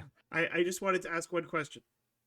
So, you said earlier that those who believe that there are only two genders are fascist. Do you believe that Danny and I are fascists? No, I after that said that I overstated that. Not fascist, but in the direction of in the direction of controlling people's thoughts, which is fascist. Yeah. Okay. All right. Okay. Sure. Yeah. All right. Well then, let's go back. Continue what you were saying. Sorry. Let's go back to basically the point of disagreement was very clear. I stated that communism is ultra left. And fascism is ultra right. While one or both of you has said that no, they're both ultra left. Yeah. Okay. Do you realize that you're going against what the currently used by and understood by most of the people dictionary terms are? Okay, yes. So you want to take this? No, I don't want to hear. Please don't bluff for a long time. I don't have a lot of patience. Okay. No worries. Do I understand that we're going against the common narrative? Countercultural. You're establishing your own definition, then trying to defend them by justifying that current definitions are wrong. Yes, that's what you're doing. Yeah, I'd say that's accurate. Yeah. Okay. We disagree with the current definition. I win this point or not? You want to think that you are right, but you know you are wrong, and you're still going to stick to it. Am I right? No, we don't know that we're wrong. No. I think that's a mischaracterization. Definition outside of dictionary. I think of yourself as linguists. No, you're establishing the dictionary as the absolute truth in the matter. What should be the truth in the matter? Well, that's arrived at by conversation. That's what we're saying. Well, I'm asking you now, what should be the truth in the matter, if not the dictionary? I will stick to this point for as long as it takes for you to basically concede that you may be in your own reality. No. Okay, so the way that conservatives talk about this kind of stuff, so person A may say, I think that lions are like the greatest hunters in nature, and person B may be like, no, actually I disagree. I think lions are the best hunters in nature, and they're like, no, you're wrong, and like they have to be right. We believe that in some instances, the best way to arrive at what is the accurate the accurate thing is by conversation. And the reason why we say is like we're not trying to win, we're trying to I'm trying to win. I noticed that. Yeah, that's fine. So the way I look at it is like I disagree with the current like message, which is it's a very popular message among universities and among political conversations in certain areas. Okay, I disagree with the definition of fascism as a right-wing right-wing institution. And I have reasons why I believe that, and I'm happy to present the evidence and the reasons why. Now, Maybe- you've provided. Maybe we can move on to another point. Sounds like you don't quite want to concede. You just saying this is how we usually not concede by conceding. We just kind of like, we kind of just brush it off and. I just disagree. I think that's the best way I could put it. It's not that I'm. Yeah. I think you're the assumption in the way that you phrase it is you assume that I'm being disingenuous. Like I know, like you seem to imply that I know I'm wrong, but I just don't. No, or delusional. Creating your own reality is delusional, or just yes, one of those. Which one? Sure, but like here's the thing: somebody who is actually like somebody who if somebody was delusional, by definition, they wouldn't realize that they're delusional. You don't, do you? I'm just saying. You're trying to get someone who's. I think I've heard enough on this. Let's move on to the gender thing versus sex. Sure, go for it. I've expressed my opinion very clearly. There are two biological sexes. They're male and female. Yep. Absolutely. I mean, actually, I should make a small, tiny caveat. There's some genetic deformities known as intersex exists. We acknowledge that, but it's not. Hermaphrodite animals that have. Yeah, but let's just pretend they don't exist or they're very small. But as far as gender goes, which is different from sex, completely different definition. It's an analog scale. It's not digital 0 and 1. It's analog. 0, 0.1, 0.2, 0.3, and the spectrum. It's a spectrum, exactly. As many definitions as you want to, as many as colors as you want to name between red and yellow with orange in the middle, obviously. Sure. Light orange, green, whatever. As many genders as there are. It's just a matter of definition again. I don't understand why people argue about it. There are two sexes, biological. No sane person would disagree with it, I think. But as far as identity, it's like saying, somebody's identifies as bi because they're right in the middle, and some is like, I like boys sometimes, but I mostly prefer women. And some people are like, I'm straight, completely straight, and I only, whatever. It's the same. I don't understand what the issue is on this one. Is this like a cultural issue, or am I misunderstanding something? No, I can describe it a little bit. I can start small and just keep it really simple, and then we can unpack it if you want. So the basic way I approach it is that I agree that historically there's always been sex. Sex has always been undeniable historically. Okay, I think sex is a biological reality. Okay, it's something that you can observe and something that can be measured physically and can be tested. Okay, you can take a DNA test and know if somebody is male or female. That is something undeniable. I think gender is a psychological theory. It's a theory that makes a lot of beliefs, but I don't believe that you can actually prove it because it exists in people's minds, but it doesn't correlate to reality. Okay, when somebody says that they're some kind of gender, this is all theory. The problem is that they're trying a lot of the activists that are gender activists, they're trying to basically use gender theory as a way of debunking sex. Okay, this is why they use this double speak. On the one hand, they say gender, and they try to they try to say well, gender exists, but gender is a psychological phenomenon. It's something that only exists in your mind. It doesn't exist in reality. And the problem is, it's that I think this wouldn't be an issue if they were just like, I'm going to have my own reality and I'm going to live it up on my own, and everyone else can do whatever they want. The problem is that they're trying to impose by force, by political, legal, or punitive force. They're trying to force everyone else to participate in the reality that they believe, and they don't accept that people might disagree. That's why there's a fight. And of course, on top of that, there is the element of not just having this kind of ideology on adults alone.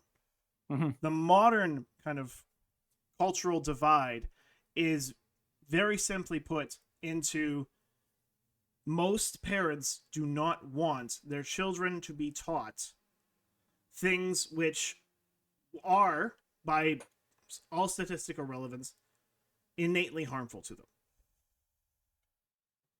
Yeah. And saying that there is, you can of course say that there are infinite number of genders, that it's across a spectrum, but there is no categorical way to prove that beyond someone's word.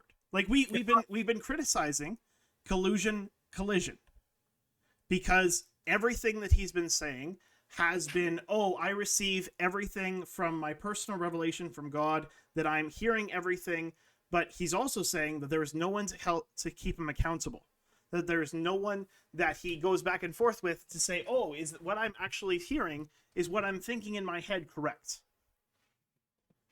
And the way that the psychologists and the way that the sociologists and the medical professional now addresses gender issues, they don't have questions. It's instant, permanent acceptance. And if you don't have instant, permanent acceptance, then you are castigated and you are called out and you are kicked out, just like Jordan Peterson has been. Yeah. It's like Vivek Ramaswamy put it really well. Is the problem is that in order to protect people from the tyranny of the majority, they've now created a tyranny of the minority, and that is where the clash is, because they, the assumption is that those darn conservatives that are the problem. Well, really, conservatives would not even be in this fight at all if the gender ideologues like the activists were not pushing this by force on everybody else. Yeah. If they weren't, something to say. This is not to say that we are advocating for banning those who are we're not advocating to imprison those who wish to identify as whatever they want to identify. We are socially conservative, but we're also fairly classical liberal, and we're libertarians. Yeah. You can choose to live how you wish, as long as those wishes and those demand and those what you want to live as do not infringe on the rights of others and do not harm other people. Yeah. This is one of the reasons why we oppose these actions to kids, because they do harm kids. See, why is asking people how many genders there are seem to be a divisive question? I'm just it's infinitely many is my answer, and then I'm usually called a libtard or something similar. I'm actually a centrist. I can see that. But why? There really are infinite number of, and I try to explain, and they usually don't listen as long as you do. Or sure, that's fair. Okay, so let me put it this way. So you believe that there's an infinite number of genders? You agree with gender theory? As much as I agree that there are infinitely many number of numbers between 0 and 1. Yeah. Yeah, because I can see the reason, the logical. This is a coherent argument, okay? Because the argument is basically this: is that if something is a spectrum, that means that there's an infinite number of possibilities between one side of the spectrum and the other side of the spectrum. So logically speaking, that is coherent. It's a coherent statement, and I get that. The problem is that they're trying to take something that exists only in theory, that is not falsifiable. Like there's no way to prove that theory is wrong because it can't be tested, right? You can, if I tell you I'm a woman in the sex, like in the sex category, you can test that. You can prove, is he a woman or is he not? It's very simple. You take a DNA test, a blood test, all sorts of tests. It's very easy to tell if I'm a woman or not, right? It's testable. However, the gender theory is not testable. It's not falsifiable. It exists only in theory. Only it's only it's a mental exercise. Okay, and usually the way that I people don't know about that. I mean, because the DSM has a list of very clearly worded criteria, and I mean, I'm not going to read them or anything. And No, it's fine. but Yeah. just as a funny joke, they basically go as far as granular as how many days do you like, dancing in a blue dress versus wearing jeans.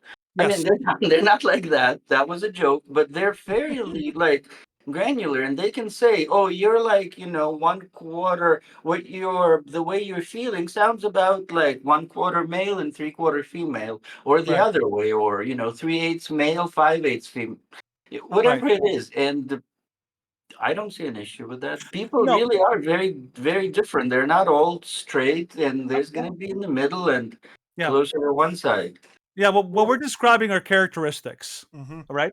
And you have to remember, like, so let me give you an example. So, the medical community, particularly psychological and psychological and psychiatric community, has for a long time tried to understand very, very difficult to pin down concepts like multiple personality disorder. That's something that's still they kind of have an idea of how it works, but they still don't fully understand it, and they're doing their best to try to pin down the how the brain works and what the mind is basically doing when it comes to these things. And so it's notoriously difficult to tell if somebody is or isn't struggling with multiple personality disorders. A lot of false diagnoses and all that. Same with ADHD, a lot of these things. So it's not a concrete science that's easily measurable, kind of like chemistry. Chemistry is a concrete science. You can very, very clearly measure to incredible precision, and you know that if you combine these two elements and these two compounds, it will result in this thing. Those are very concrete disciplines, like scientific disciplines. When it comes to psychology and psychiatry, we're talking about something that the people who are in these professions, the experts, they're trying their best to try to like explain a phenomenon that they are observing, and they're trying to put their best like guess as to what is going on, what is this, and particularly how do we solve it. Okay, the one thing with the what we talked about earlier, gender dysphoria versus gender identity disorder, is both conservatives and I say like conservatives as in like everyone who's like not part of the left wing ideology, because they basically consider anyone who's not with us, they're right wing in their opinion. So anyone who believes in like in the gender theory, and anyone who doesn't, the one mistake a lot of people who agree with gender theory is that they assume that conservatives don't want to help people who are struggling with gender dysphoria, and that is, I can tell you that is incorrect. What we want, so for example, for my part, as a conservative, looking at somebody with gender dysphoria, is gender dysphoria a very serious like mental condition that causes like a lot of mental distress? What is the issue that we're trying to solve on both sides? We're trying to solve the suicide epidemic. Okay, that is the issue. That is the problem. That is what we're trying to solve. For a lot of people in the gender ideology side, the gender affirmation side, they believe the solution is to help them to live out their perceived reality. That's the best way to do it. That's why they believe in gender affirmation surgery and hormones and all these other things. That's their solution to the problem of suicide. Is let's help them to fulfill their belief, their perception, and that'll solve the suicide.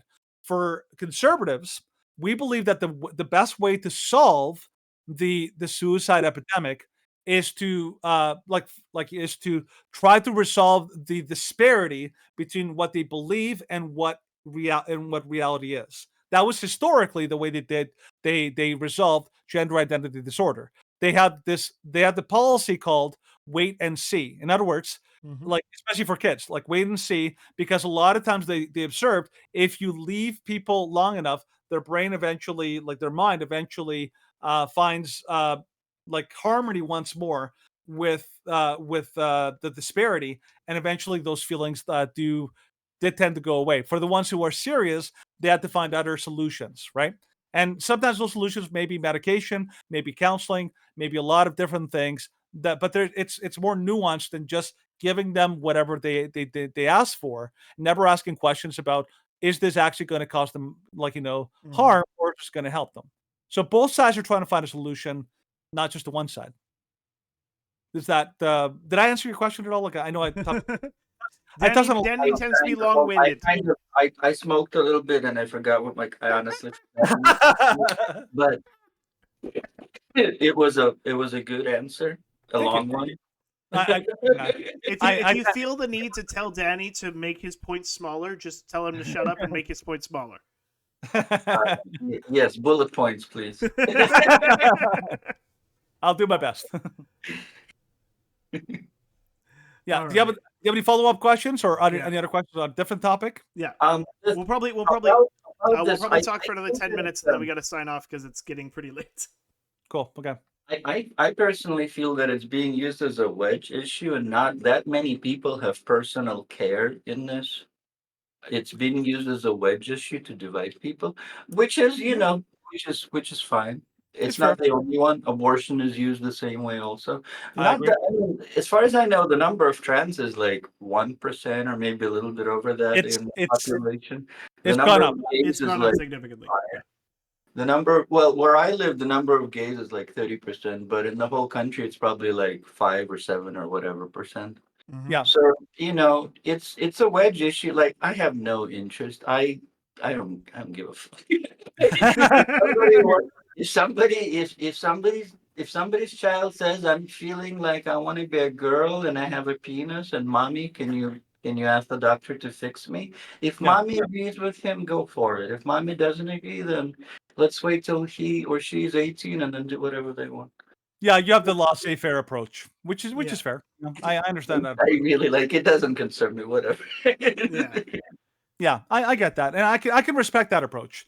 The approach is basically, you do whatever, you do your thing. Well, if you let me do my thing. Like if my friend wants to, are you sure? Okay, fine, go. But it'll be like more than just one time. Are you sure? It'll be quite a few times. Okay. Yeah, see, and I'm if somebody makes these decisions, I'm less laissez-faire about people who make these decisions as adults.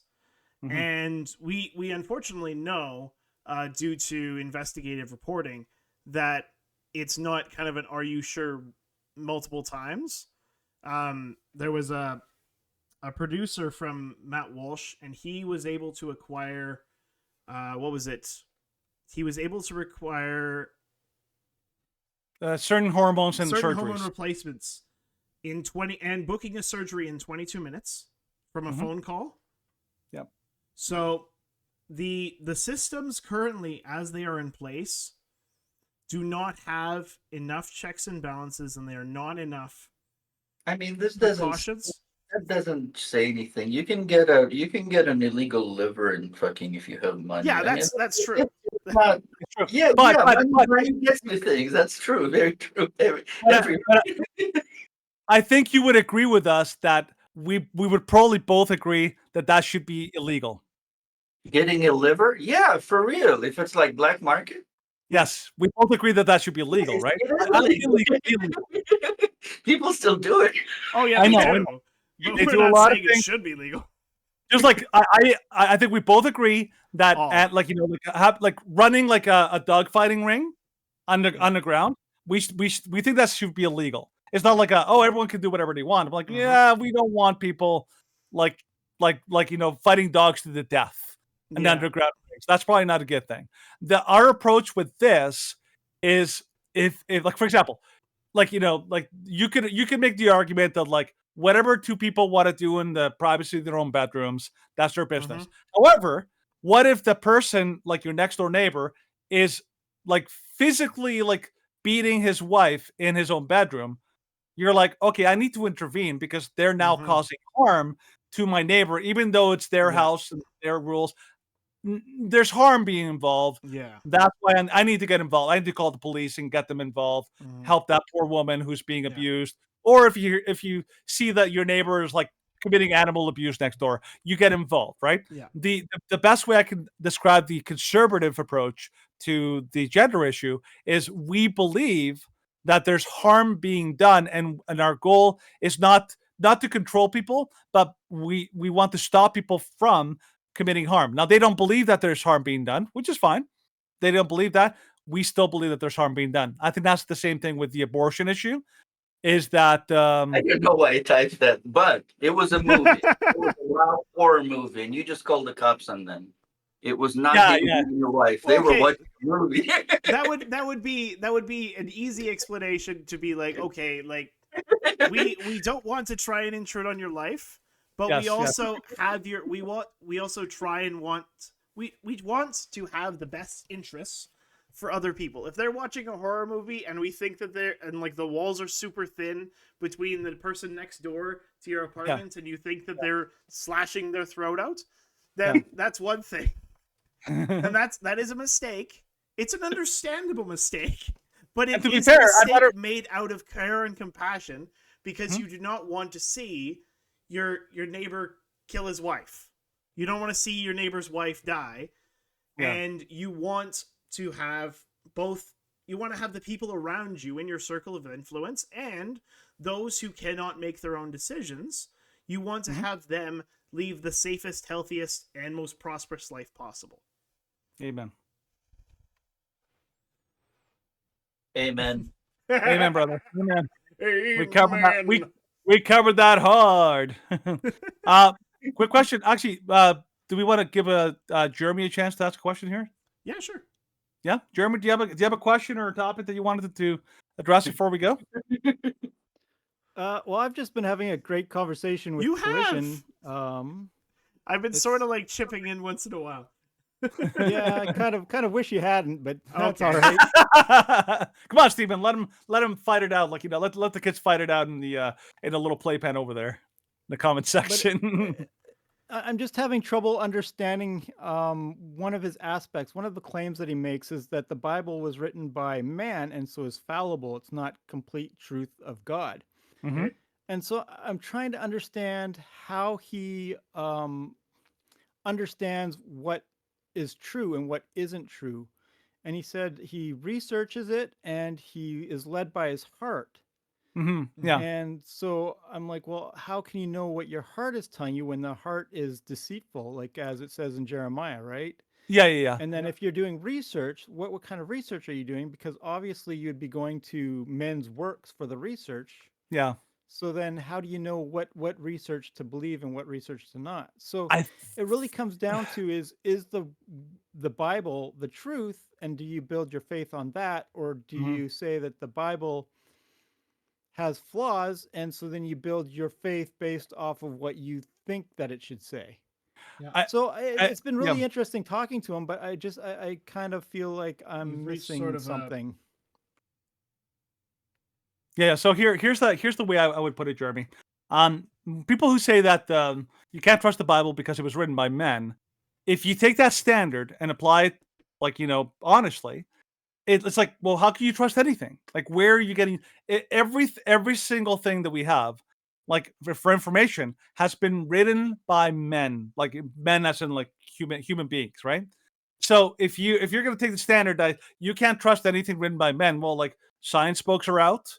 Any history books are out, any literature is out, like any kind of like old teachings from anyone from like Plato to like Aristotle to Rousseau, everything's out. Like it's like you have to pick a better standard for how do you determine what is and isn't true. Okay, the way I explain to people about the Bible is, like you have to analyze the claims of the Bible and actually analyze the evidence of the claims. You build your trust of the Bible by analyzing the evidence for the Bible, not just by blindly believing what they say on the surface. So, for example, if the Bible makes a historical claim, is it backed up?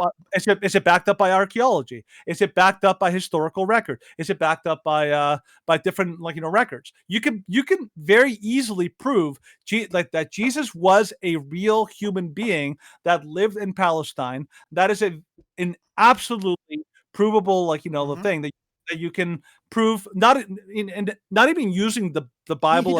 He doesn't doubt the historical evidence. He just says that the Bible is fallible. It was written by men. So does he not trust the transmission history? Is that what he doesn't trust? I'm trying to understand. I think he says I misrepresented it to fit my own narrative. Well, you can say the same about him. Yeah. Expect anything else. Well, so I don't know. I don't know what I'm misunderstanding, because he said that the Bible was fallible. Yeah, but you have to prove that. Tell me if I'm wrong. You have to argue for that. Is that wrong? Is the Bible fallible, or is it the Word of God?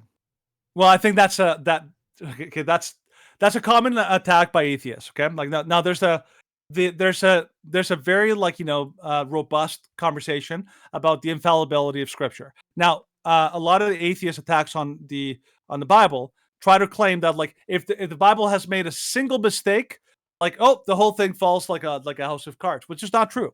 Now, what I've heard described as what do we mean? What do we mean when we say that the Bible that the Bible is infallible? We mean that the truths the truths claimed by the Bible, those are infallible. Okay, the idea that lying is wrong, that murder is wrong, that taking care of your neighbor is good. Those are the infallible things. The specific details of the Bible, those do not destroy the reliability of Scripture.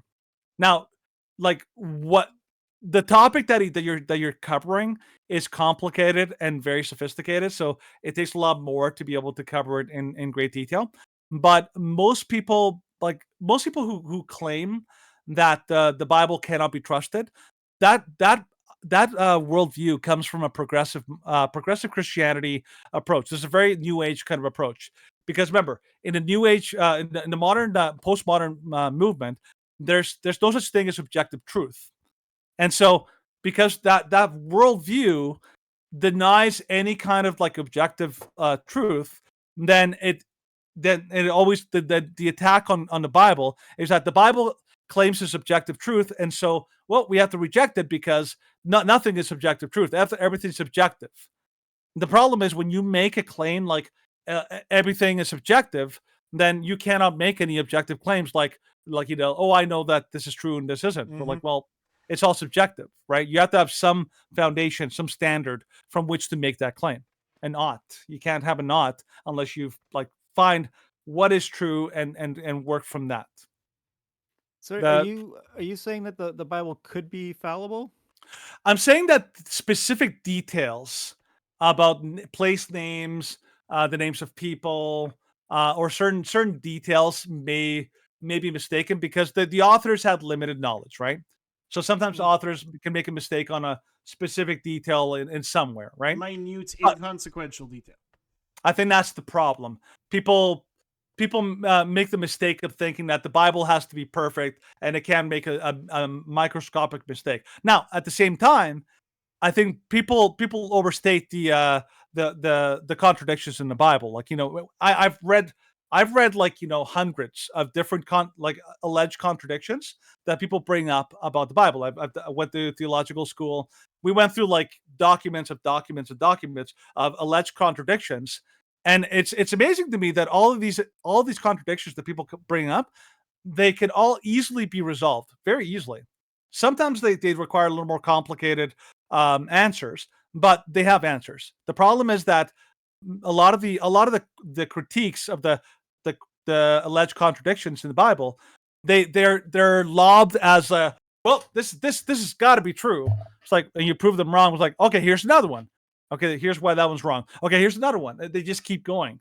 The problem isn't that they have genuine concerns. The problem is that they're not asking genuinely often. They're asking because they want it to be false, and they're willing to throw anything. They're willing to believe anything that criticizes the Bible as true without really genuinely checking it themselves. They just assume, oh, contradiction has to be true. It's like, have you actually looked into it? Maybe you should. Yep. And my perspective on so much of this is that we cannot, without, like, this is why we have church. This is why we have Bible study. This is why we have men's groups. This is why we have all these things in a community setting, because we are not perfect beings. We are fallible. We are going to sin, and I trust the truth of Scripture over my own fallible heart because of the evidence. Yes, and I have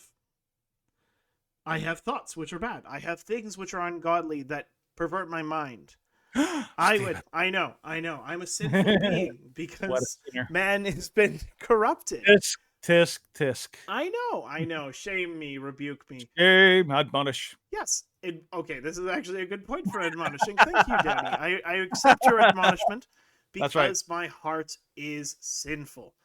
But we try as Christians, we try and become more like Christ. We try and obey God. We try and meditate on his word. We try and be in prayer. And we cannot do that ourselves. Yeah. We must have other people to keep us accountable. If we don't have people to keep us accountable, then we tend to pervert and twist what we believe to make it so that it's easier for us. Yeah. And I don't want to fall into that. I want to be as wholeheartedly devoted to God as I can be, and I can't trust that my own thinking and then my own mind is going to put me on that path by my own will alone. Yeah. Because we're broken. And Danny is broken, Jeremy's broken, everyone's broken. Whoa. But... Speak for yourself, bro. Yes, humility is a virtue, jackass. True. In the immortal words of Drax, I too am extraordinarily. Yes. But yeah, like everybody requires correction at times. Yeah. And moving towards the common goal of being more like Christ is something we all should strive for. And having a community to keep us accountable and keep us moving towards that direction it's a part of being a biblical follower of Jesus. Yeah. I like to always say that the Bible is, people think that the Bible's simple. It's not. It's an extraordinarily super sophisticated, super complex, historical document that no one man can understand fully.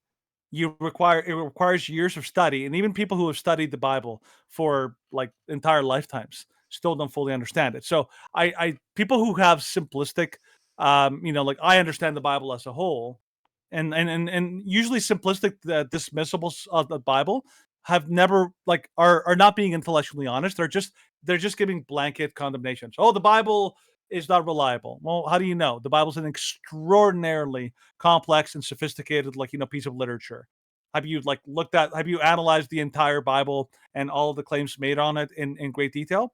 Well, no, because it requires a lot of time. So you have to remember, Jeremy, that a lot of these attacks are often disingenuous because they make grand assumptions about something that they couldn't possibly understand to that level. The idea that the entire Bible is unreliable. That's a massive claim to make, and it requires an enormous amount of evidence. Say that that's what his claim was.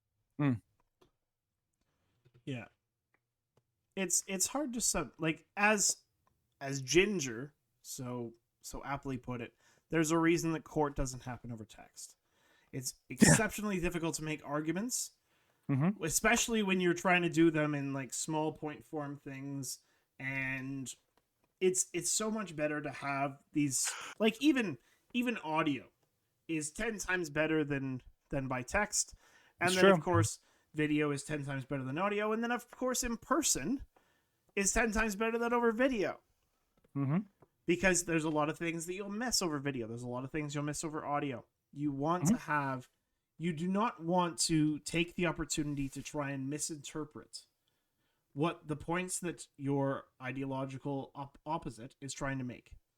This is why we're like, okay, you can have your points in the Twitch, you can have your points on the Kick, but we want you to join the audio so that you can have these discussions, so you can elaborate your points fully. Unfortunately, as it is right now, we're basically at the 3 hour and 30-minute mark. It's almost midnight here. I don't know what time it is for you, Conquerworm, but I'm assuming it's fairly late as well. Yeah, so 12:35. As much as it's almost 1 for where you are. So that's pretty much where we're going to end it for this month for the open mic. This has been a very fun conversation to have. We want to say a heartfelt thank you to our guests over the Discord, and of course those who've been participating on the chat.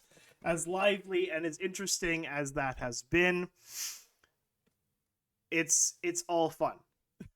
We appreciate having disagreements, because if we can have disagreements and not try and censor and silence those who disagree with us, then we can come to maybe even a form of compromise. We can come to conclusions which are not trying to demonize, which are not trying to incite others to view our opponents as evil or stupid or empty-minded.